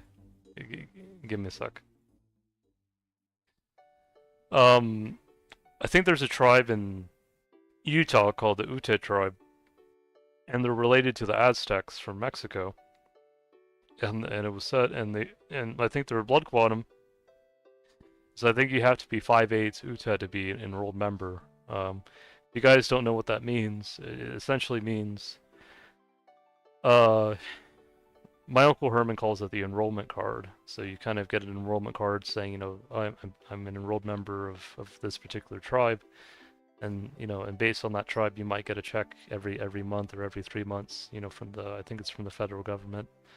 I don't think my Uncle Herman gets that, but I think he's been with the Cherokee long enough where I think they've given him, I think, a stipend for his medical insurance or something, which is nice, you know, because I think he said he taught, he was a school teacher in that area for a number of years, and I guess they took well to that, and so they've kind of been supporting him a little bit, which is nice. But yeah, and then so on my mother's side, because I know I talked a lot about my dad's side. My mother's side is probably would be um, I would probably say Spanish, Swiss German, French. Maybe that's where I got the Lombard ancestry as well, because I think I also got some Italian and Greek from my mum. I don't think I got any native ancestry from my mum. I think it's mainly just from my dad's side. But I think that's also where I got the Norwegian and the Irish from too, from my dad's lineage, um, and probably some of the Egyptian or well, maybe from both sides, but ancient Egyptian. It all kind of comes together. It makes me think of the Millennium Puzzle from Yu-Gi-Oh! If you guys know about that, just kind of putting all the pieces together. Um, yeah, and the thing is that people, um, you know, sometimes people will get a little bit upset when they meet me, uh, just because they, oh shoot, I need to go back and get a fire staff. They get upset because they especially here in the U.S. because they want to put me in a box and say, you know, you know, why don't you fit our box? And I just tell them, well, I have a diverse,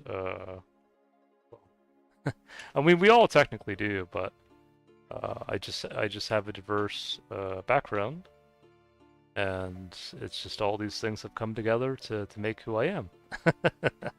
So I think the other thing too is the accent. I think you know, I don't think there's many people who live in the U.S. that have an accent like I do. Maybe in Scotland or somewhere else, maybe it'd be more common, but I'm trying to see how I can describe the usual American accent. I know that sounds strange because I was born and raised here. Um, I think people here, I don't know if they have an accent. It's I don't know what you would call it. Um,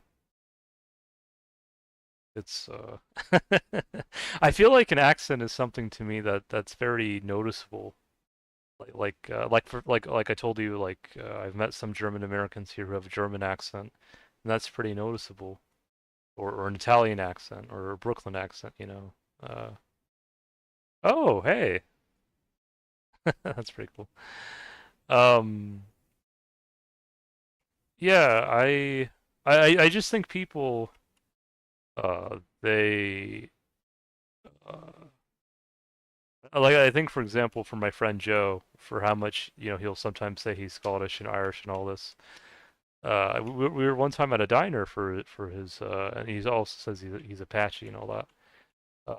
We were one time at a diner in an IHOP, which is a diner here in the U.S.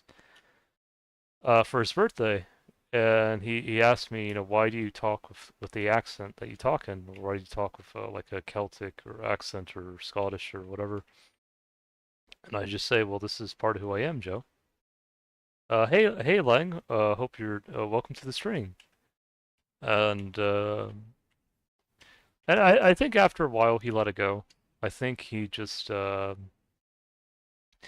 wasn't used to someone talking the way I do, you know. But you know, I think people they again, like I told you before, I think Europeans they get it a bit better. I think here in the U.S., I think people they if they know their ancestry, it's probably more on the surface level. Like I don't think people connect with it like as deeply. Um, like for like I was telling you before, like like with my mom's side of the family in particular. When I would go to my grandma's house, my grandma she only really speaks Spanish, because she and my mom they just like my dad's family, they moved to the U.S. Well, at least when my mom was young, from Cuba. And so my grandma, she would always tell me she wanted to learn English, but she just, I guess she never had the time, and for whatever reason. And so when I talk to her, I try to talk to her in Spanish.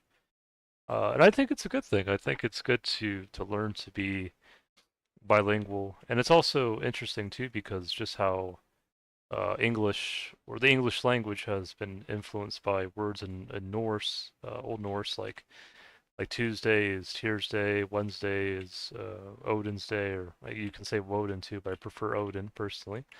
Thursday is Thor's Day. Friday is Freya's Day. Um, there are other words like philosophy, um, and I'm thinking of democracy. Those are two words that are not only that there are similar words in Spanish, but they really have an origin in ancient Greek. And then civilization is also from Latin. And so essentially the thing is that even the English language has been influenced by so many other languages, whether it was Old Norse, whether it was Latin, whether it was Greek, uh, and like I think philosophy, the way you would say it in Spanish or ancient Greek, would be philosophia. Um, of course, I could probably have more practice for that because it takes time to get it just right. Or like civilization would be. I think if you would say in Spanish and from Spain, it'd be civilización, because they pronounce the th, and and so the thing is, and I think even Bjorn, like, it wasn't even Latin or Greek. It was actually Old Norse, because Bjorn gets a lot of people on his channel that tell him, you're going to hell because you believe in Odin, and these are the same people that also believe the Earth is flat. I guess they thought the Viking ships they somehow fell off the face of the planet when they were sailing to the New World. They somehow got there just fine. But anyways, he'll say, "Excuse my French," and he'll say, "You fucking idiots," or well, he says it a bit differently, but I say it this way, you fucking idiots. You guys don't understand how English was influenced by Old Norse, and it's just kind of funny how that goes. Yeah, because he'll start naming off the days of the week, which I think is silly. But yeah, no, I think it's good to know. It's good to know about these things because if you don't, then you kind of get into this echo chamber of my way is the only way, and there's no other way to do things. And really, uh, I think this problem is especially apparent in the U.S. I don't know about if in Europe it's as apparent or in other parts of the world, but I know in the U.S. in particular, we just have this problem that sometimes people think, my way is the only way and there's no other way to do it. But really, there's many ways to do things because if there wasn't, then we probably wouldn't have gotten all the building blocks to civilization civilization that we have today. I think Bjorn, he was getting interviewed by because he gets his he's a novelist and he gets his books translated into different languages. He writes a lot about Vikings and Norsemen. I think he was getting his book translated in Spain actually into Spanish because that's one of the languages his book gets translated into. I think the others were like German and I don't know if French was another one, but it was really interesting. And And I've learned a lot from him. I've learned a lot of just how the Scandinavians viewed things, or at least the Norwegians, because even the Scandinavians are not just a monolith.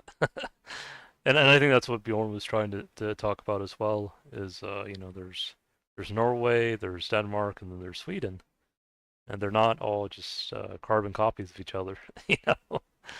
And so it's just kind of interesting to learn his take on that. I've never been to Norway personally, but if one day, if I do ever visit there, it'd be pretty interesting. I have been to Europe before though. I've been to Italy. I went to Rome and Florence, and I've been to England. I know some people call it Britain, and it is Britain. But I went to London, which is part of England. you know. And I know sometimes people will fight with me on that. I think even I spoke with some people from Yorkshire, which I think is in the north of England, and you know, we were talking about, is it the shire or the shire? Because I prefer the word shire, but then they say, well, we also say sure, and I say, well, if you just said sure instead of shire, I guess it makes sense if you say Yorkshire, but if you just say sure, I think shire is better. But anyways, I know you kind of went back and forth on that, but it's fine either way. It's just kind of interesting, going about it. And I think he was trying to share with me one of the dishes they have in Yorkshire. I think it's called Yorkshire pudding, or Yorkshire pudding, or you know. But yeah, it's pretty interesting. I don't think I've ever had that before, or maybe I have, because I had a friend that I grew up with in middle and high school. His name was Ben Ferris, and his mom was born in Wales, but she had emigrated to the U.S. I don't know what age, but yeah, Shire's better. Yeah, I'm a Lord of the Ring fan. Yeah, yeah. So, anyways, his mom was, I don't know if it's if it's a Welsh thing, but him and his mom were very hospitable, and they were very very kind. And I remember, my friend Ben always wanted to open a bed and breakfast. Growing up, I know he said it was kind of a joke, but he would also talk about. He was also a great cook too. Like he would make these. No, that's fine. He'd also make these shish kebabs, or kebabs like with excuse me, like with really nice roasted beef and peppers. And I don't know if he ever made Yorkshire pudding, or maybe he did. I don't remember. I don't know if it's really a Welsh thing though. It might be more of a Yorkshire thing. But anyways, I would just always tell him, you and your mom, are very hospitable. Very. It almost reminded me a bit of my own mom's family, especially my grandma. She'd also be very hospitable. Very eloquent. Um, but and he would and I think he felt a bit more strongly about his Welsh heritage, which I think is a good thing, because and he would also talk a lot about Rome and stuff like that. He'd always make fun of me because I wouldn't always be too keen on the Romans, and then he would always say "fucking Nero," the emperor who allegedly played a fiddle while Rome was burning. He makes me think of Hades from Final Fantasy 14. Great villain, by the way. He was written really well. Emmett Selk, for anyone who doesn't know. But yeah, no, Ben and I, we would always have really good conversations and things like that. And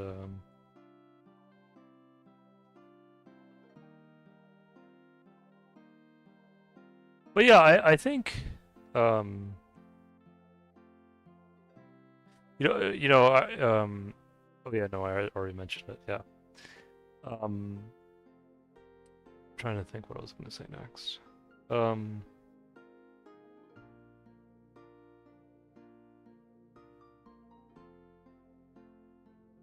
let's see. Yeah, no, it's just one of those things where it's it's interesting to meet. Well, I was going to say, it's interesting to meet people in general, but it's interesting to hear the different stories that people have to share, of their ancestry, or of their lineage, or even just other things as well. And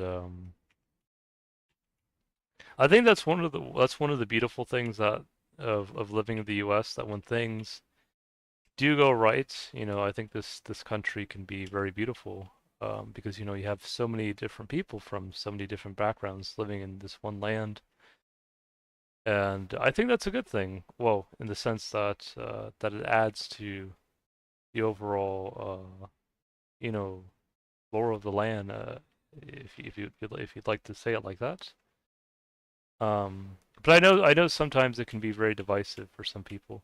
I think when people meet me though, I think they kind of I think they feel better afterwards, and I think that's a good thing. I think that's how it should be. Um, because especially with the news lately, and I kind of feel bad, especially when I talk to the other Europeans, because I some of them apparently have this, especially I think in England, or in the UK, they have this stereotype that all Americans, are like these cowboys that say yeehaw in Texas. And somehow that's what they think Americans are, which I think is silly. I guess it's like people thinking that everyone in England drinks tea and eats crumpets. I'm sure a lot of people drink tea in England, and also a lot of people eat crumpets, but probably not everyone. Um, but with that being said, tea is really good. I don't know about crumpets that much because I don't think I've had it that much, but tea is very good.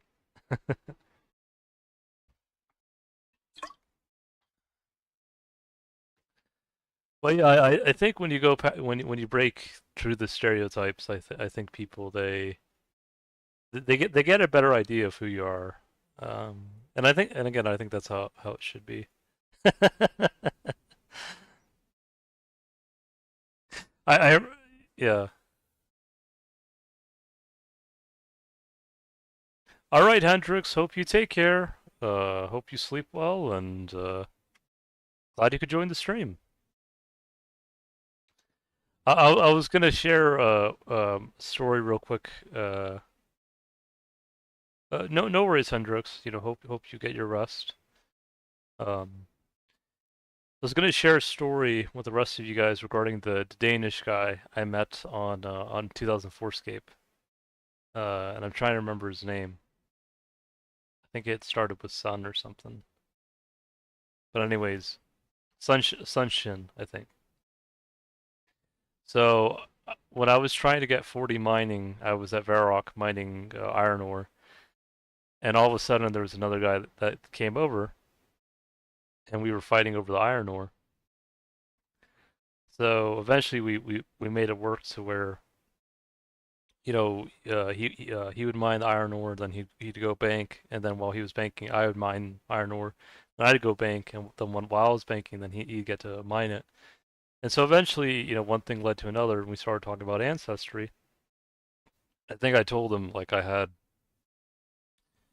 fourth or fifth cousins from like Denmark, Sweden, and Norway, and I was telling him all the names just to see, if he resonated with them. I think one of them was like Bjorn Dahlen. The other one was Mo Kirk. The other one was well, I guess it's your name, Hendrickson. Olsen was another big one. And yeah, I just told him about my Rainbow background, and he found it interesting, and so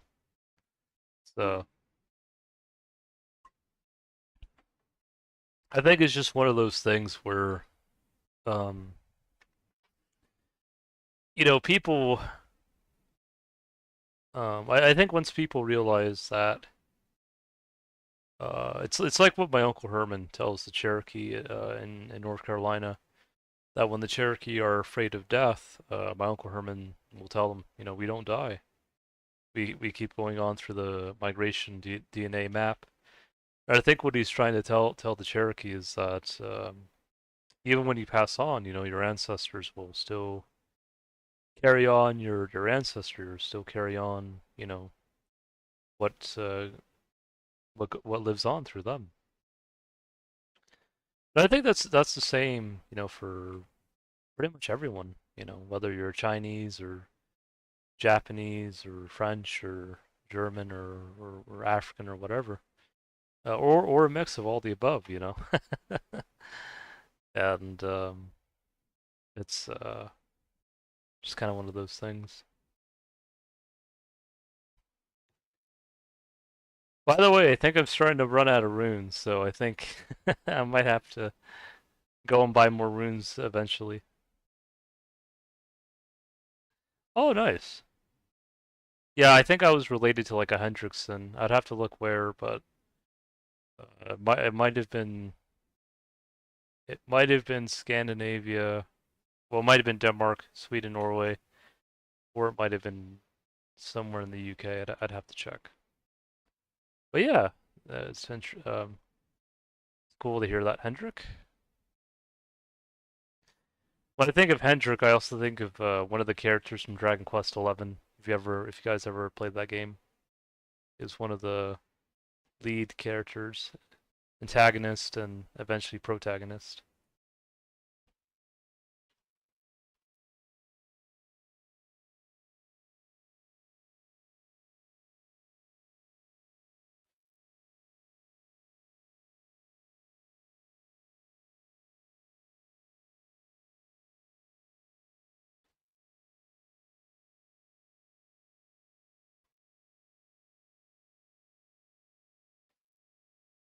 Yeah, I'm related to a fourth cousin, parents' fourth cousin.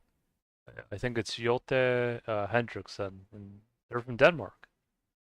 Oh, did you say you were from Norway, Hendrik? Hendrix. Um, trying to. Okay, yeah.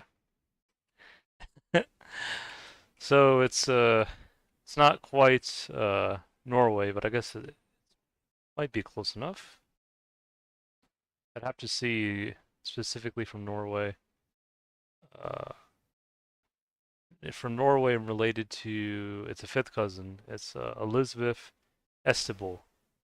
And the cool thing I find about Norwegian is they with the O's, it's like they put like a slash in the middle, which I think is cool. Oh, nice. Um, is Oslo? Hopefully, I'm getting this right. Is Oslo in southeast Norway? If so, I think that's where also Bjorn. I think he lives around that area. Oslo, I think, is also the capital of Norway, right?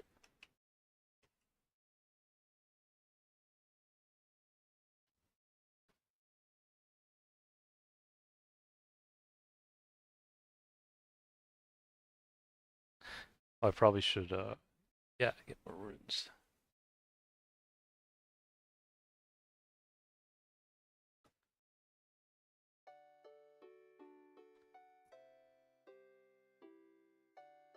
All right, I'm glad to hear. Yeah, because I know he mentioned about it. Yeah, let's see. Oh, well, I might as well, before you go, might as well mention the cousins from Norway.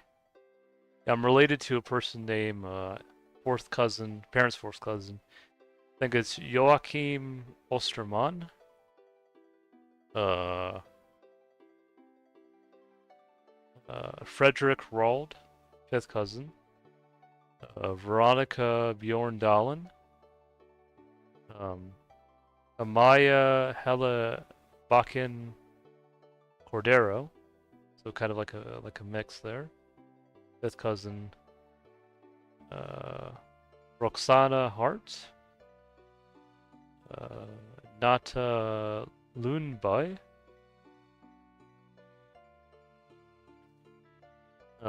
Pedro Rosaland, I think. Vilde Rude, Fiona Olstenvig,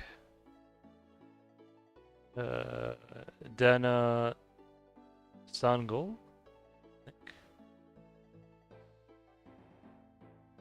Yeah, a lot of fourth and fifth cousins.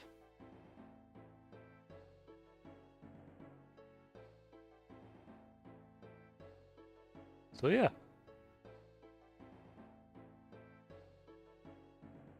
I think the Olsens I was related to, I think they were from either Denmark or Sweden, I think. Yeah, Mate Johanna Olsen, Denmark, fourth cousin. Well, also, yeah, let's see. Edwin Olsen. This Olsen's spelled a bit different though. So I have an Olsen that you spell it with Olesen. The other Olsen is OL. They drop the E, the first E, and then it's just Olsen. Um,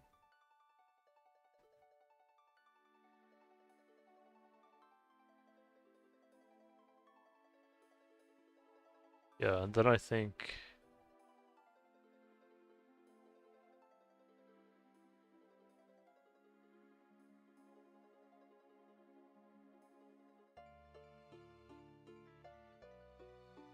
Yeah, let's see. Yeah, then there's an Olsen from Sweden. This one is spelled Olsson. There's different ways I guess to spell Olsen.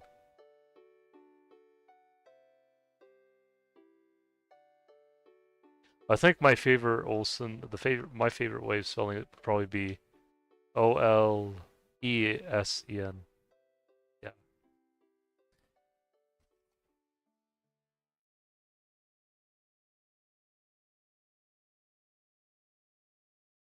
So I think it goes back to I think like Norse folklore. Like it goes back to Olaf, I think.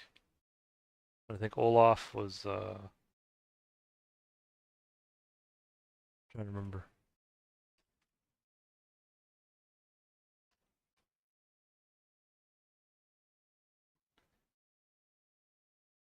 King Olaf of second of Norway.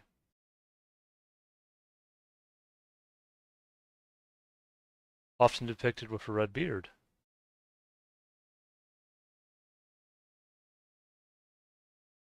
Yeah, so the way I like it, yeah, yeah, so I had one of both. I think the one from Denmark I think had Olsen. But I also had Olesen. I like I like this one. I like this one and I guess yeah. I guess the one from Sweden's alright too. I feel like there's also like a bit of a rivalry. Like I don't know if you guys know about this YouTuber called Gus on the Go. He's from Denmark. He reminds me a bit of my dentist and surprisingly a little bit of my brother Eddie. Uh, but I think he went to like a Danish town in California and he saw the three flags, the three Scandinavian flags, Denmark, Sweden, and Norway. And he said, "I'm fine with this one. I'm fine with the Norwegian flag, but not this one." And he was pointing to the Swedish flag. That's kind of funny. And no, I find it hilarious because I've seen videos of I think there's a YouTube channel called World Friends, and they get people from all over the world, and I think they did one from Norway, Sweden, and Denmark. And out of the three, I felt like the Swedish person felt like she was royalty, and then Denmark and Norway. Finland was there too, actually. But you know, the others were kind of like, I don't know, just kind of felt like, I don't know how to put it. But no, I just kind of find it funny when they make when Gus makes jokes about Sweden. I think he makes jokes about the furniture store or something like IKEA. So probably so the Swedes wouldn't be happy about that. But I'm sure he just does it out of fun, you know.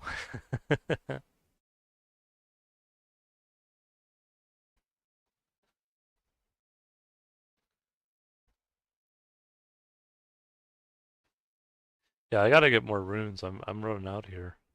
Let's see.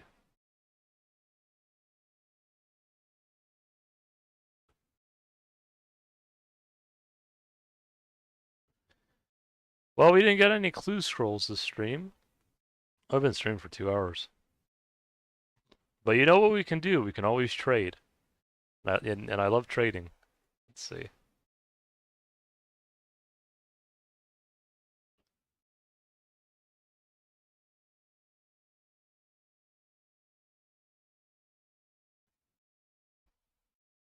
Let's see.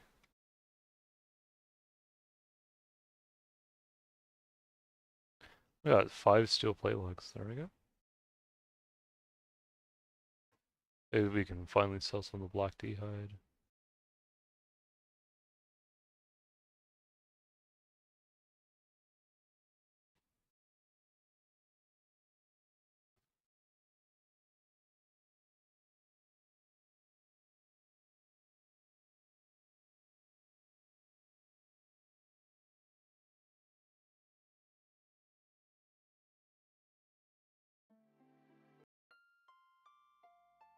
Oh, let's see who's here. Armored and Mage Command.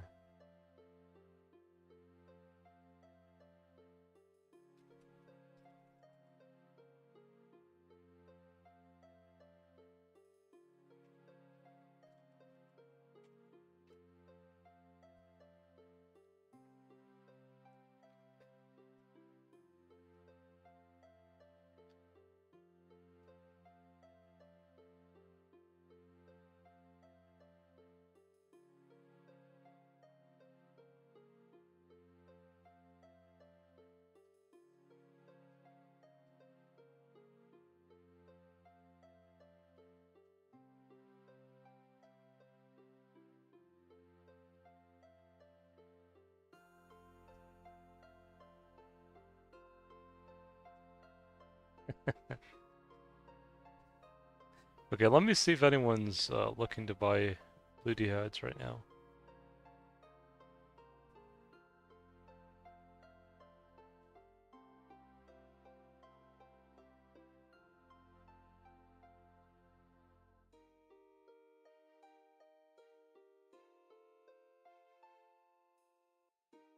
Trying to remember who sell blue D hide to usually.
And silver ore. Let's see.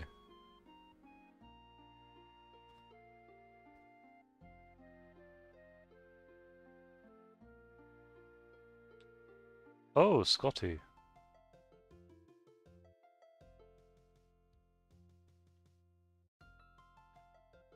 Oh, hey, Wes. Glad to see you, Barack Westbank.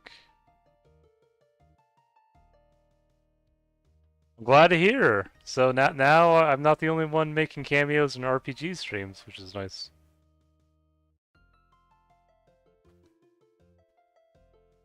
Wait. Sub barrage. Okay.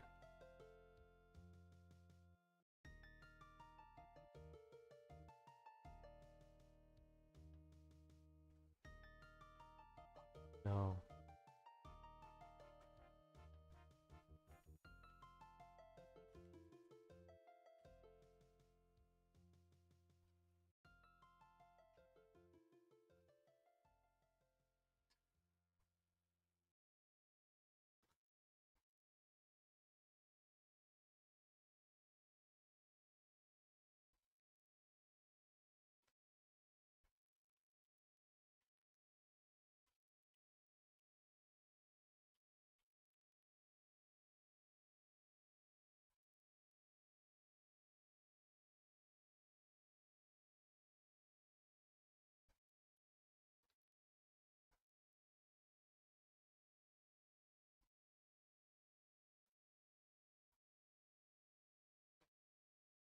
Let me look at that real quick.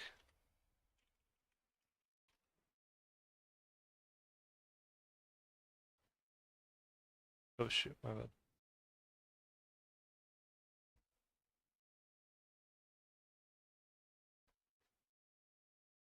How about?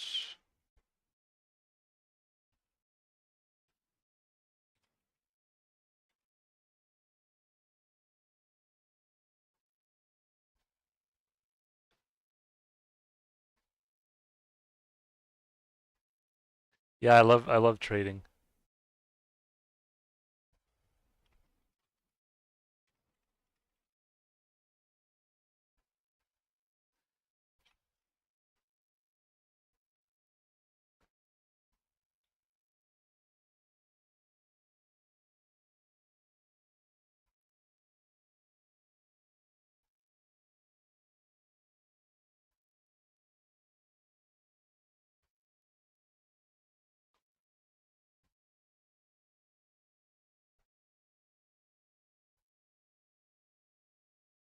See,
I gotta see if anyone wants to buy this D-hide.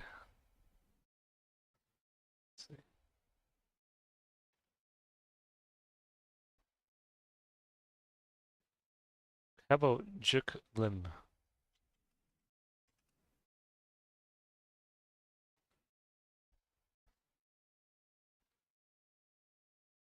Nope.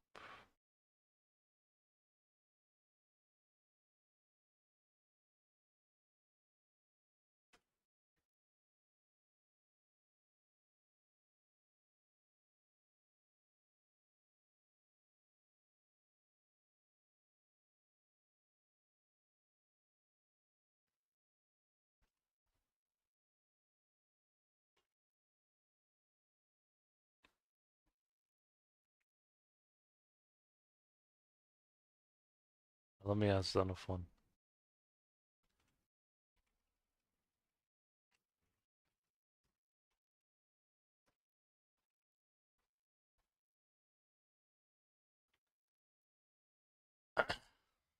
Yes, if you have runes to sell. Uh, so when it comes to runes, um think I pay generally 15 for fire runes, 15 GP, and then and then like 21 or 22 GP for mine air runes.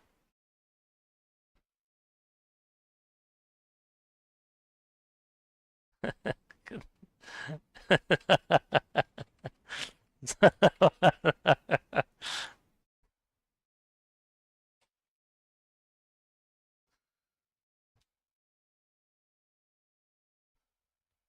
funny.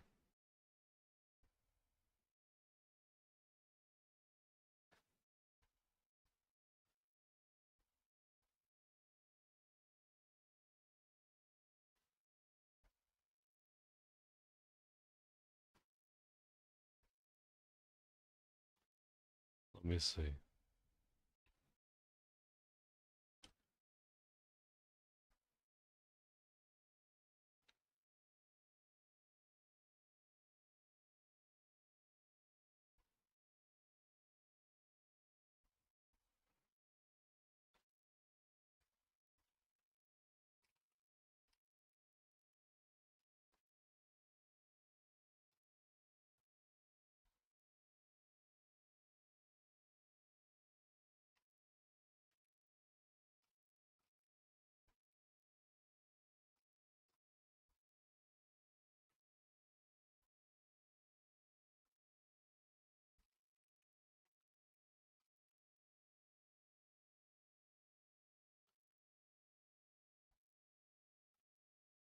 Yeah, I was thinking of selling it to the general store, unless there's someone, a kind soul. Is... See.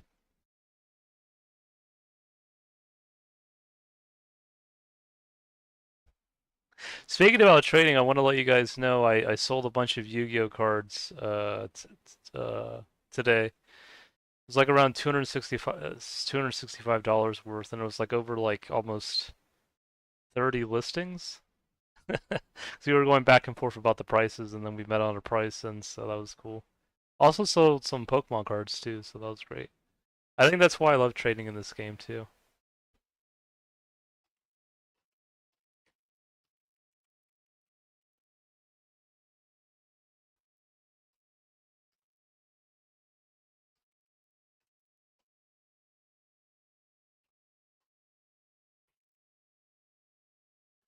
Wait, wait, hold on.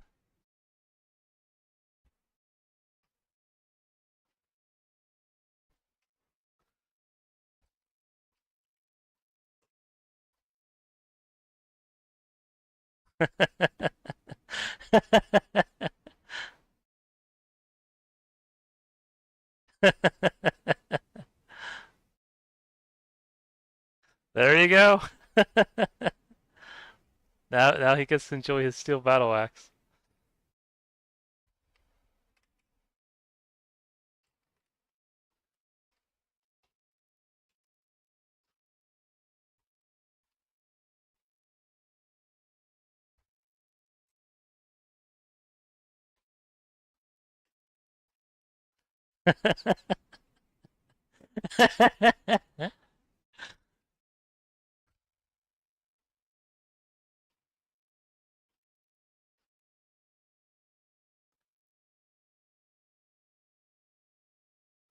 Hold on.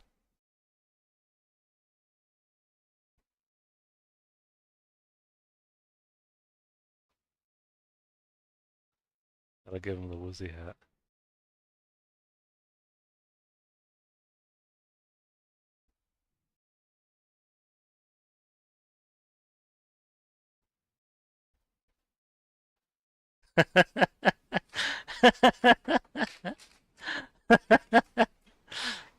Yeah, he has the steel plate legs.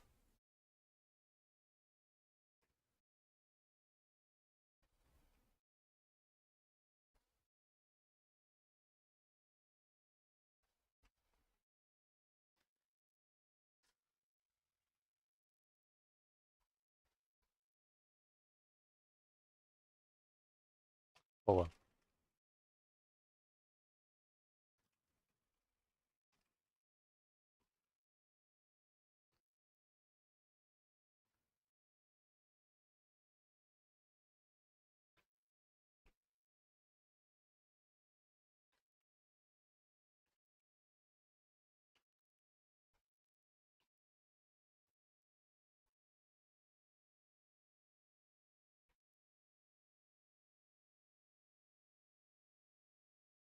Yeah, I think I had Mage Coom on my friends list, but now I don't see him. See armor though.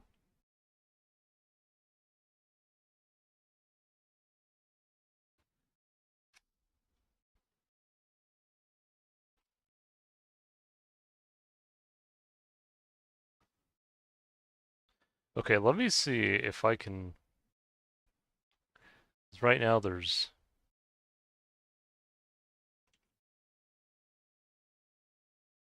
no one's interested. Let's see.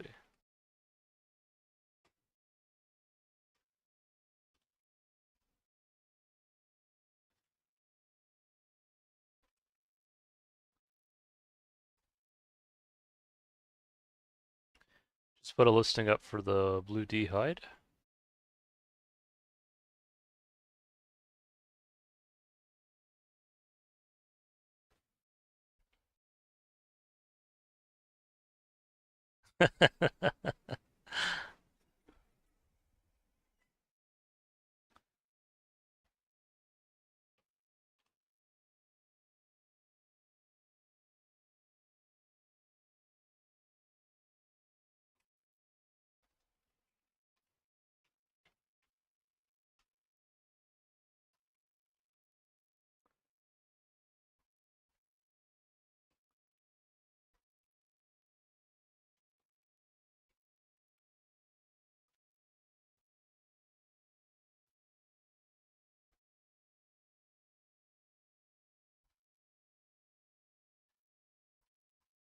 Thank you.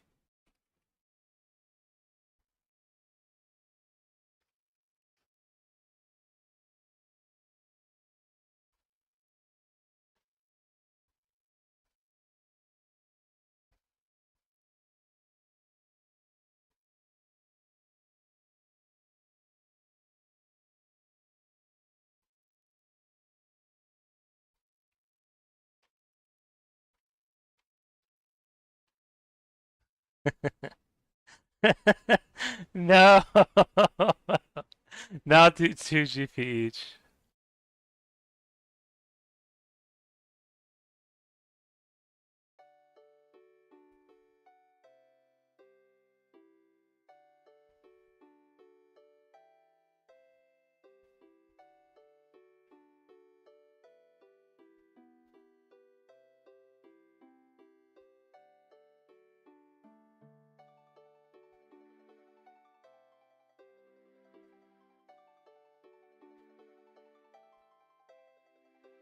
A hero.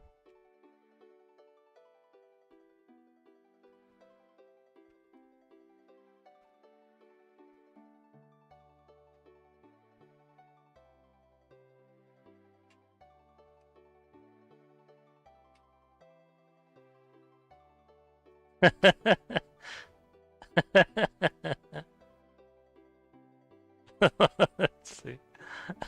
No, no, thank you. No, no, thank you.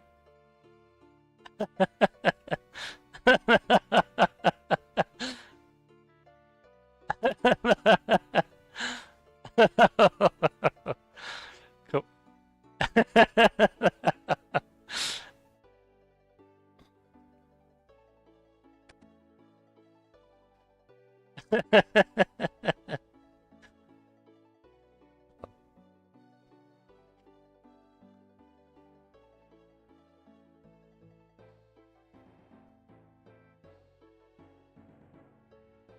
You have something to sell that.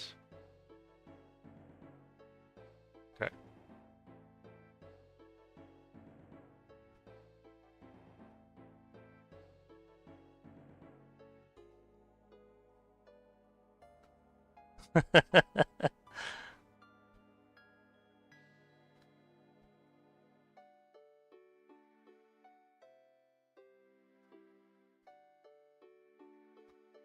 How about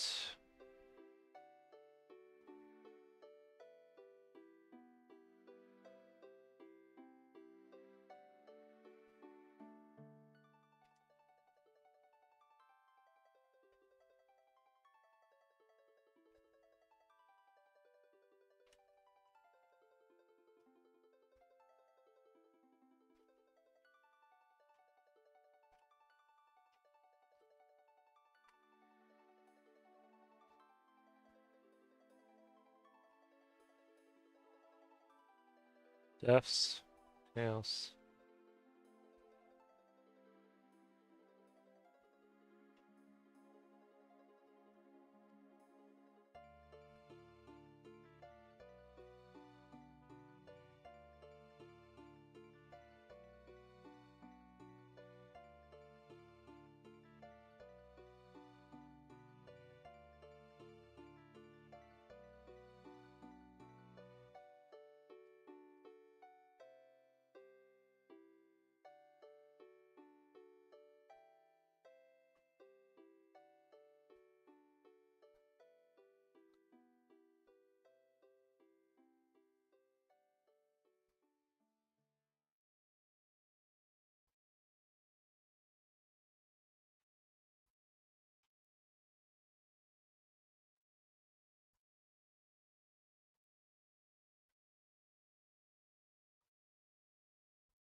I gave it to you for 50K, or you can get it from him for 5K.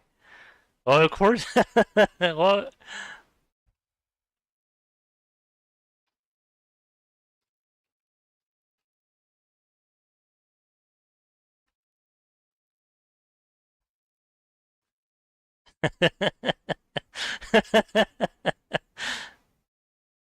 see. 5. How about?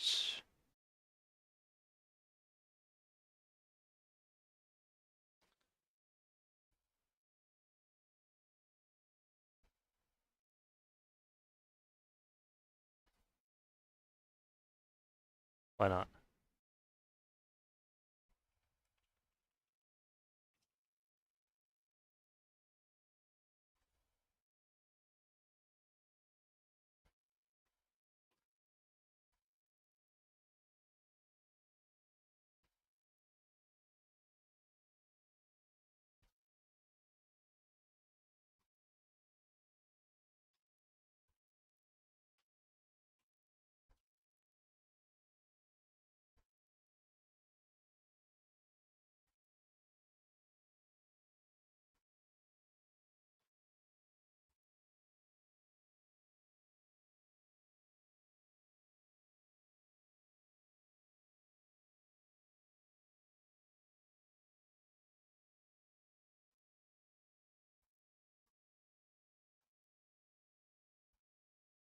Hopefully, you guys are enjoying the trading so far.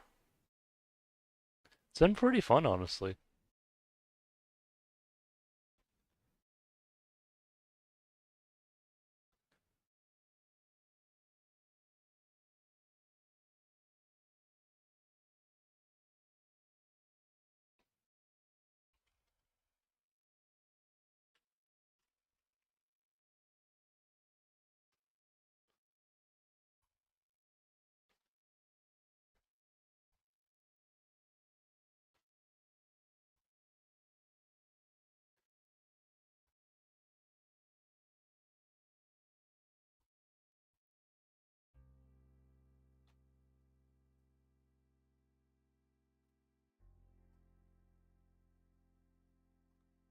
See what I have.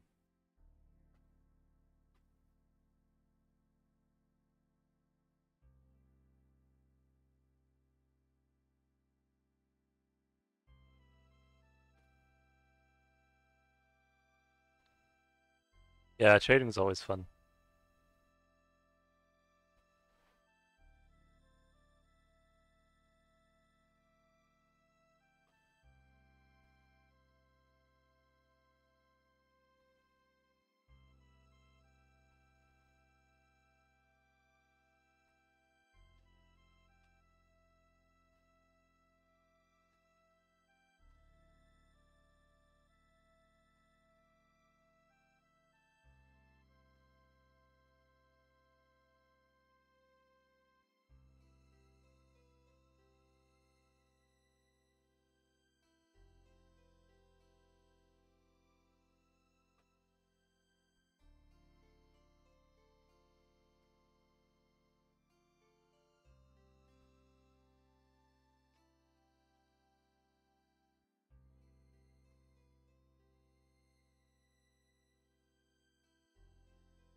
If I can get more runes.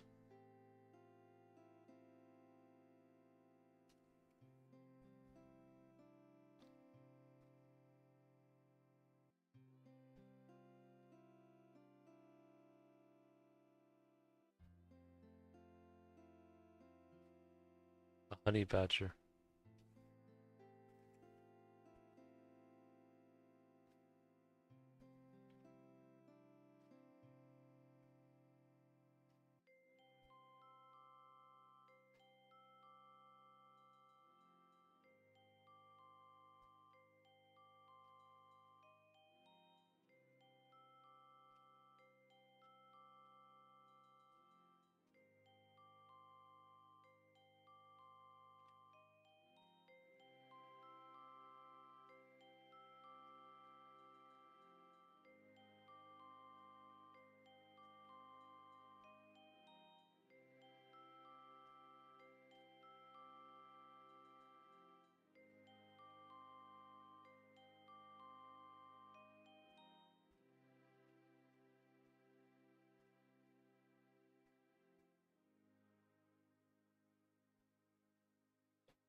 Oh wow, people.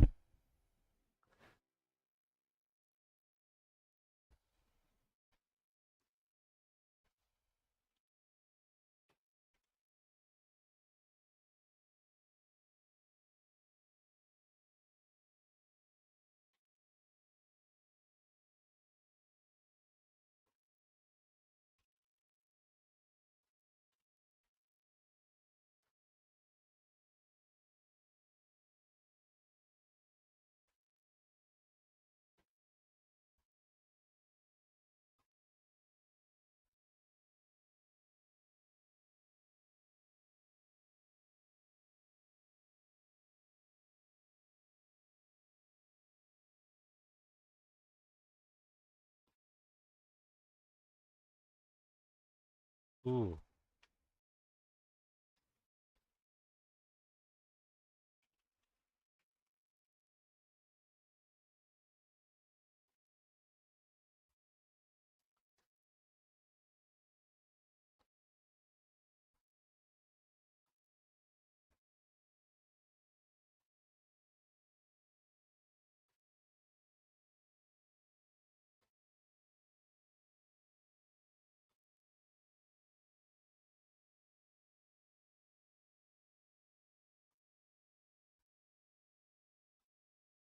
See.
It'll be even nicer when I can teleport to the watchtower, because I'll be even closer.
Well, even though we didn't get 55 magic this stream, we did get 37 prayer, so I'm happy about that.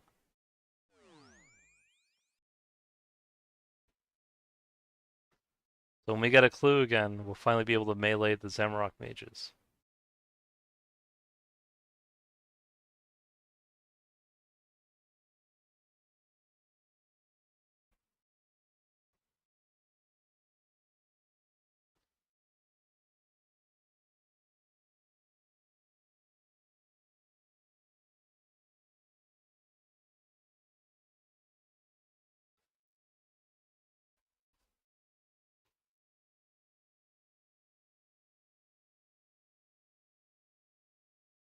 All right. I know this is where Yano is because I know the mining area better now.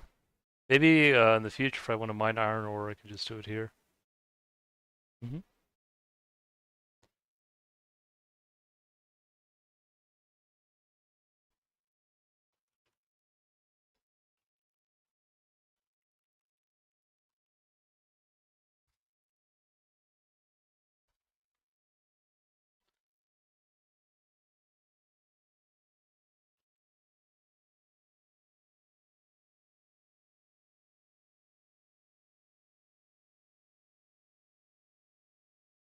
Oh, there's Lang.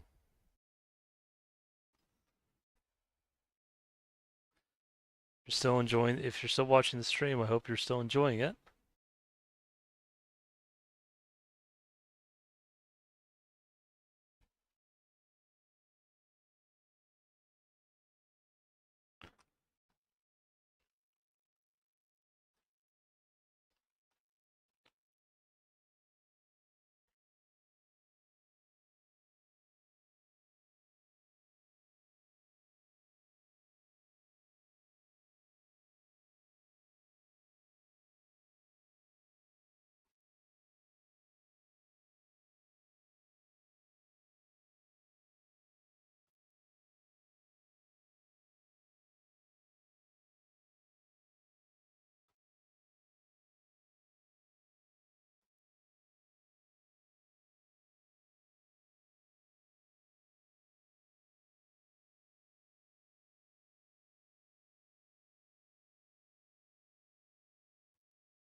Mm-hmm.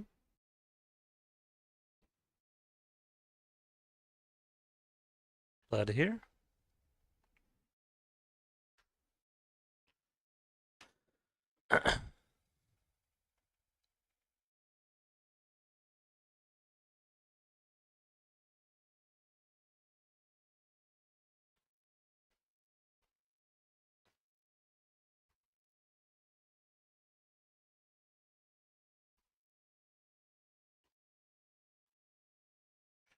Excuse me.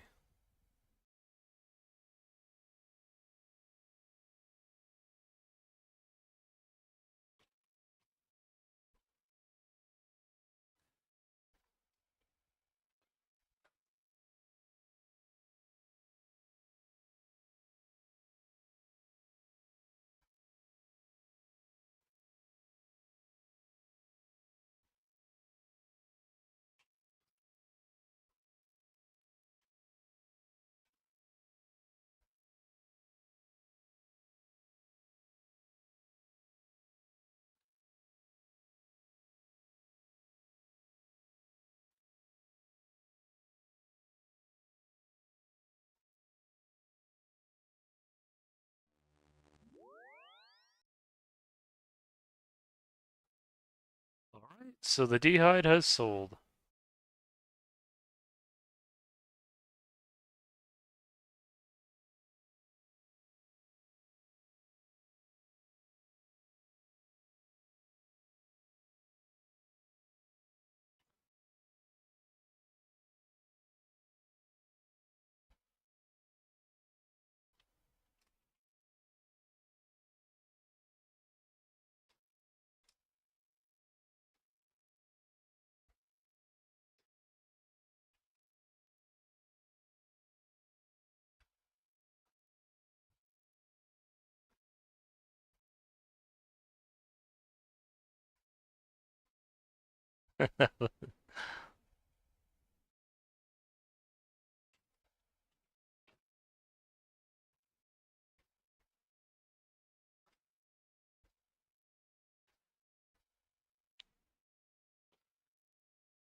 Take care, Hendrik.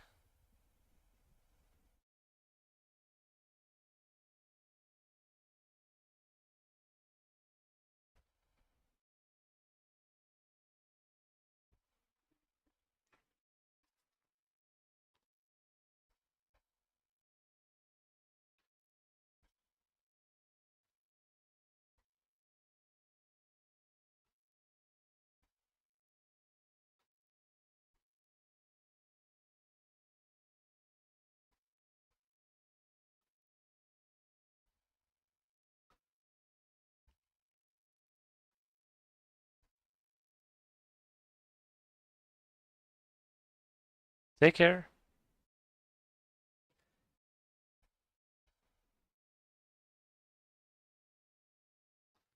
Okay, let me see if I can get a few more runes.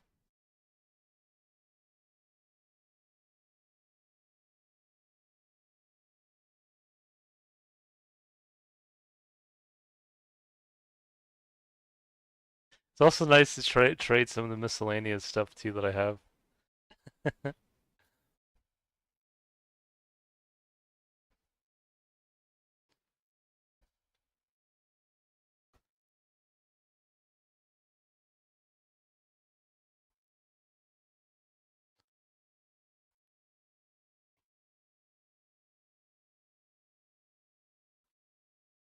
Oh, where's the rune guy? Yeah. Oh no, he's there.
Let me see.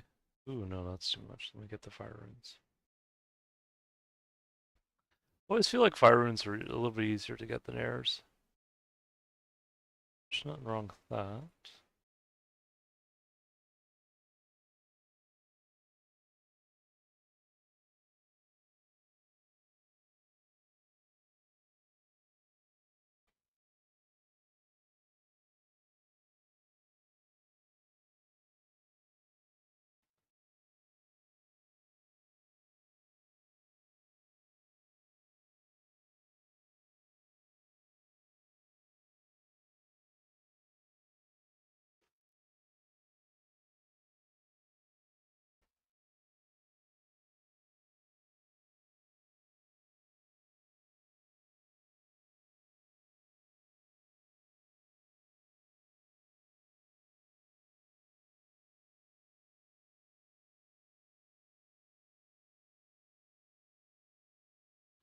Okay.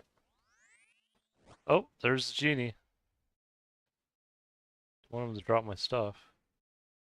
That happened when I was doing a quest in Fight Arena. I left and someone was watching the stream. And at the time I didn't have that much stuff in my inventory, but he dropped my stuff because I didn't listen to him. And then by the time I came back, I had already been logged out and I lost my stuff. And Wasn't that much at the time, but yeah.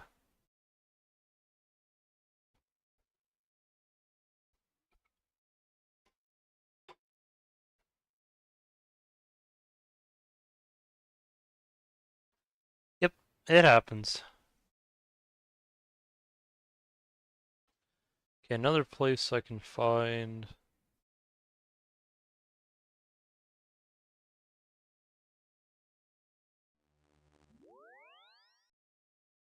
Oh no, I probably should. Oh well. So yeah, should have probably kept my air staff on, but use water staff for Artie. Just gonna go to see if I can buy a few more runes at the rune shop. Here.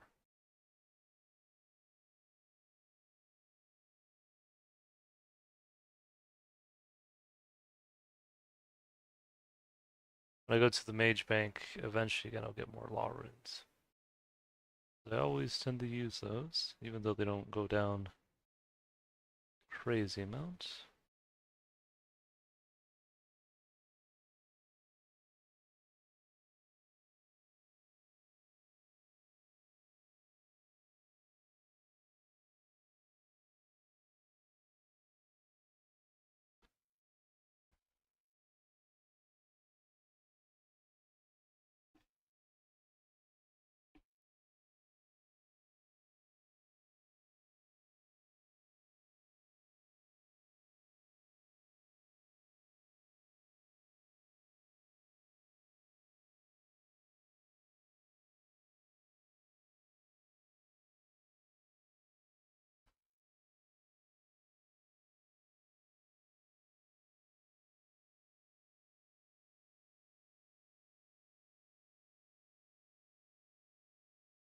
Buy these.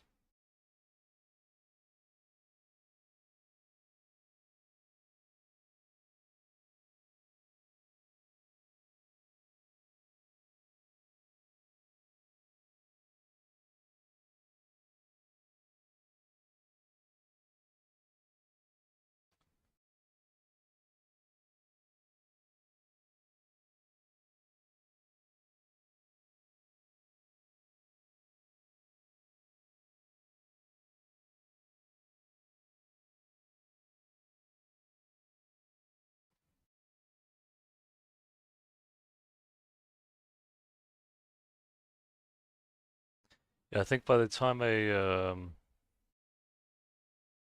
mage again next stream, I should have enough runes to get to 55 magic, I think. And I'll be able to finally a high owl, which would be cool. Usually buy until they're worth around 21.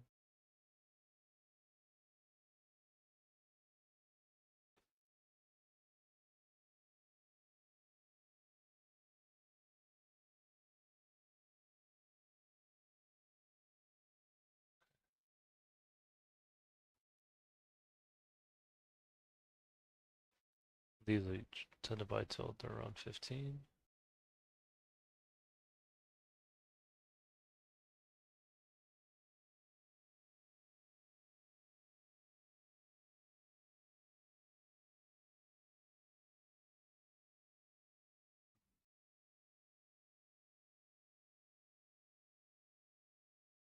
Might go to the mage bank actually before we go back to Yeno, because it's not that far away.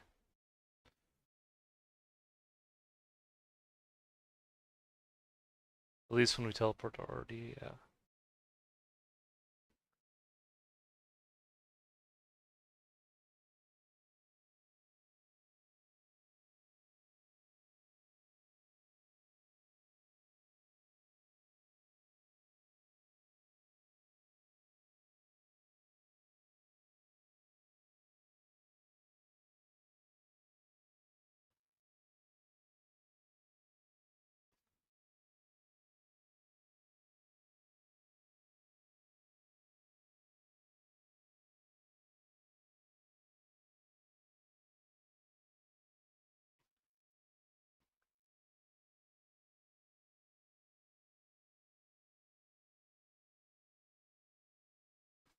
Maybe next time we'll get a clue again. We'll have to see.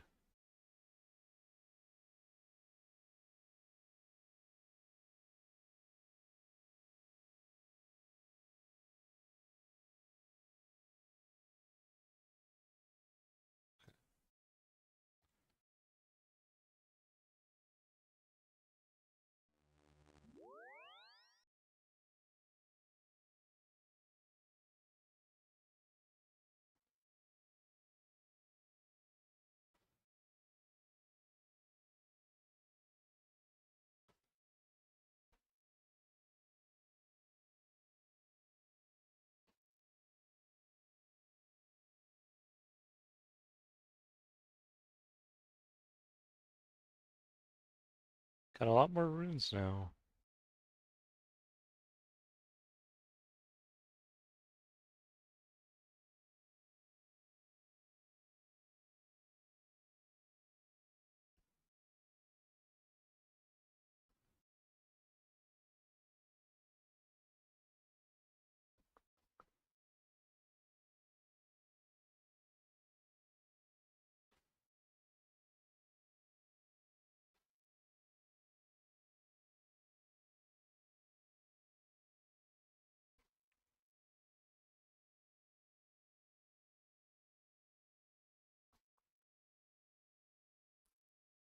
We've been streaming almost for 3 hours. It's been a good stream though. It's definitely been worth it.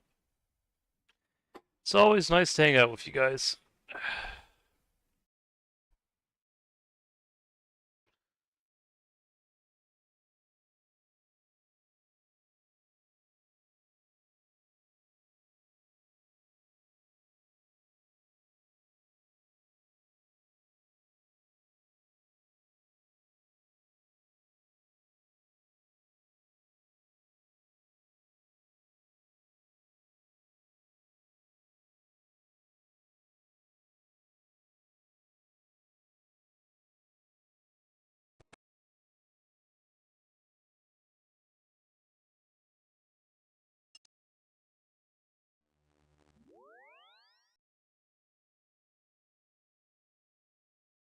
Okay, so far so good.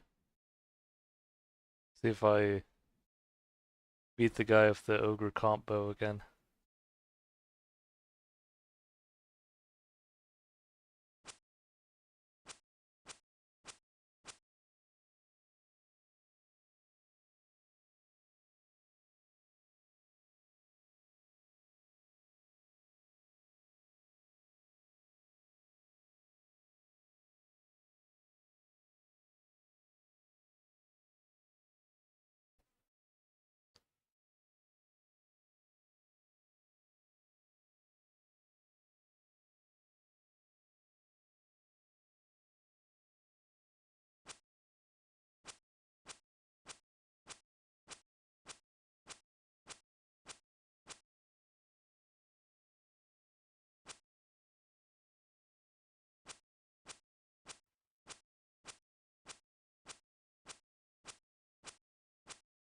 That's one nice thing about being able to teleport to Artie is you get quick access to this area.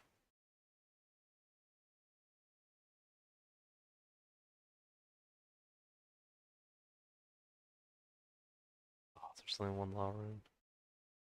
Usually there's around like 10 here, but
Okay, well, just I don't want to go through too many worlds because I don't want to take away the runes from other people. But I just wanted to see if I could get more law runes because those are runes that I tend to like to use. Maybe we'll just stick with the US servers.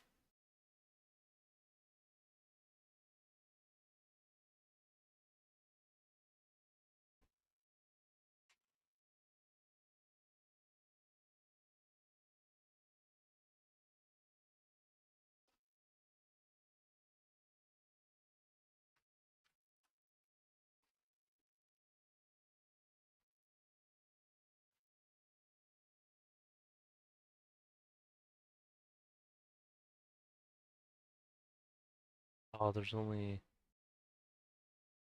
one there too. Cosmics tend to restock a bit quicker, but at least get more of my runes here while we're at it.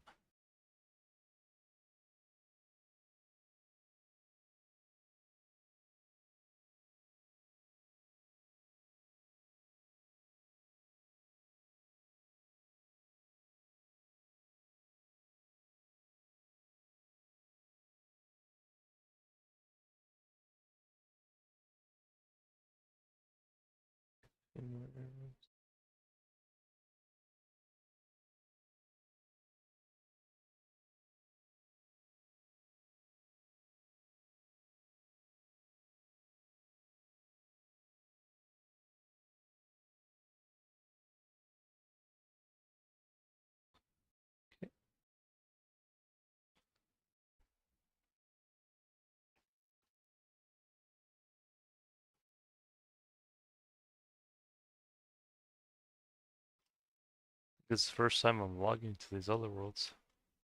They usually go to Finland or Australia. I guess I'm getting used to right-clicking better now. R8 attacky. Nope. No auto clicker. Guess I'm just getting used to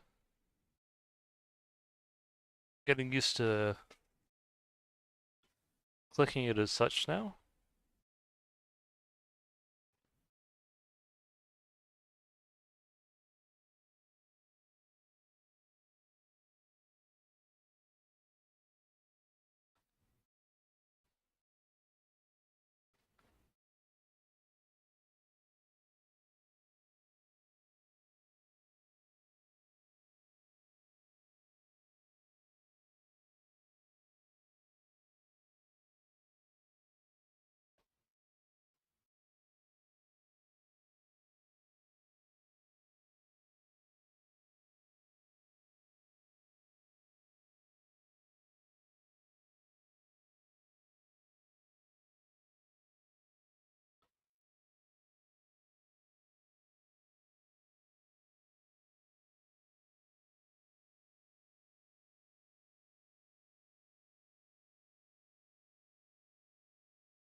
Come on. Come on, Tacky.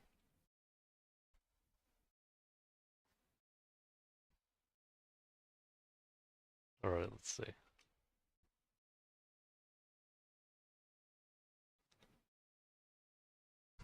It happens.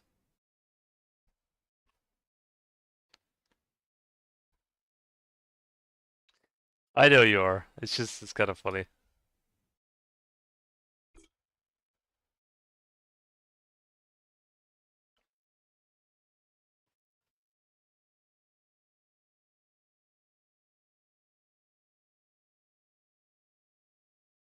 Oh, a hero.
Wow.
You probably got that many from the pirates.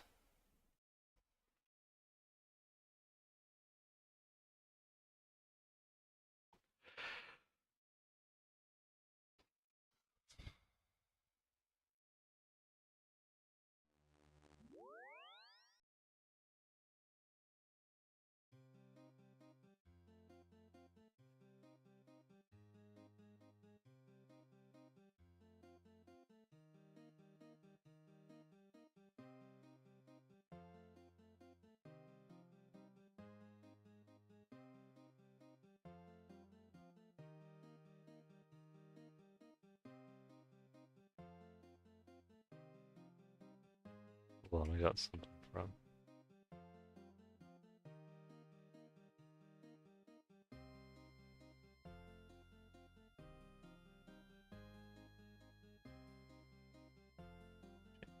Change this up a little bit.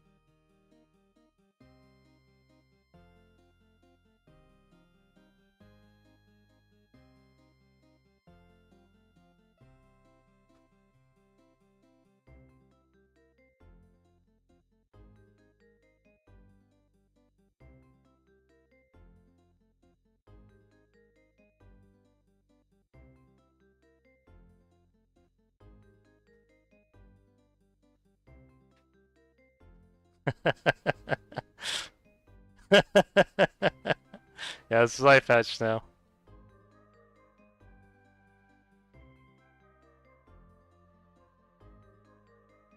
Hold on, let me. Hold on, I will attack you.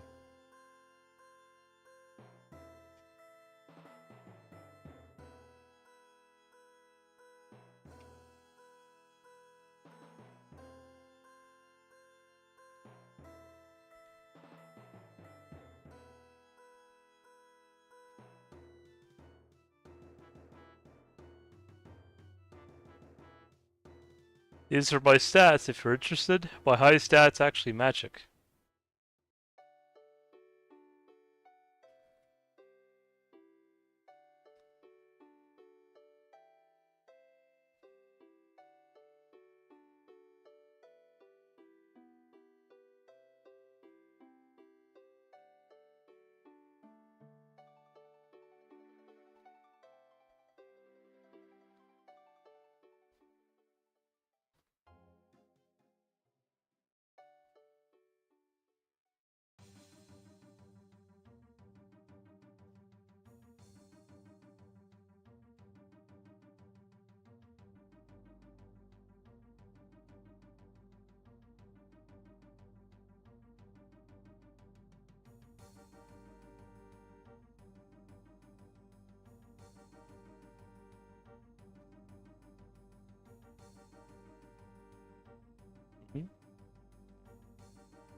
Yeah, my high stats are magic, strength, attack, hit points, cooking, and mining.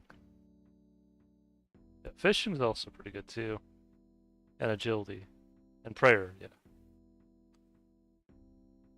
Yep.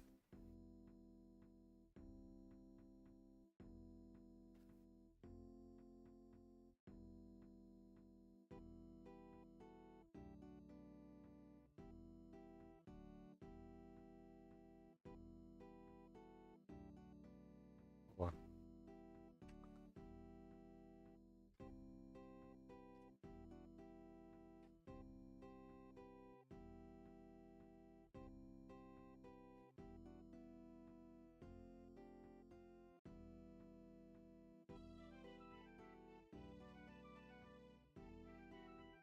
Don't worry, I can get another one at the clothing shop, so I don't mind. Or I can get one from Egregious because he has over 1,400 of them. Yeah, or you could also say pagan, or heathen, or spiritual, however you want to say it.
Sorry.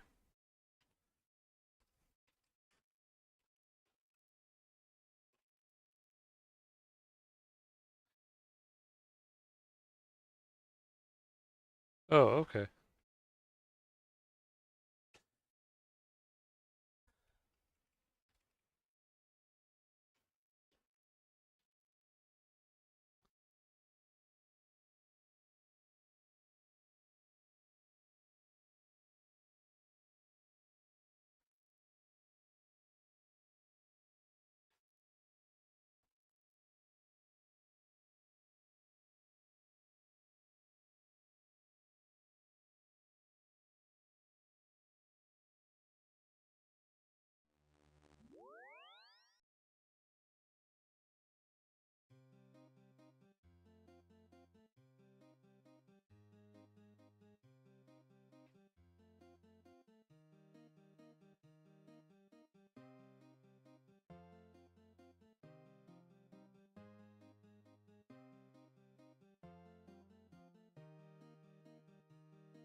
Oh, wow.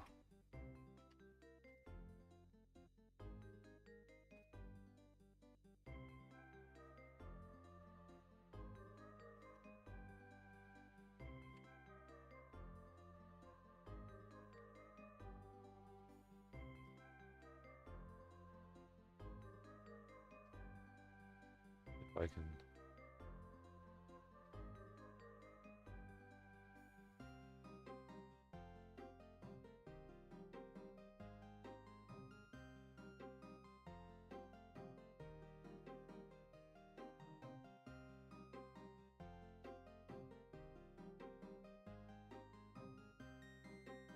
See what I can.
Oh, wow.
See if we find anyone else along the way that like an eye patch.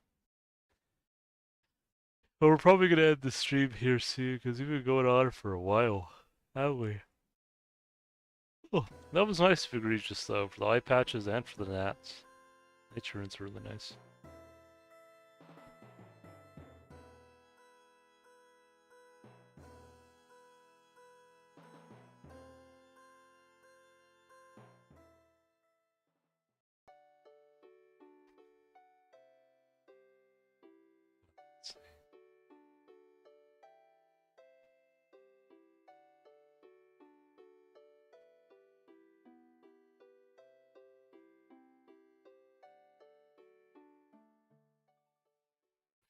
Yeah, I think the amount of eye patches he had, aside from the ones he traded me, is more than enough to satisfy the whole server. Yeah, 1,000 nature runes, that was pretty cool. I guess that was the clue of the night, guys. That's funny. It's a substitute.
Alright guys, I think I'm gonna end the stream. Hope you guys enjoyed, hope you guys had fun watching. It was great to hang out with y'all tonight. And I'll be off for now. Take care.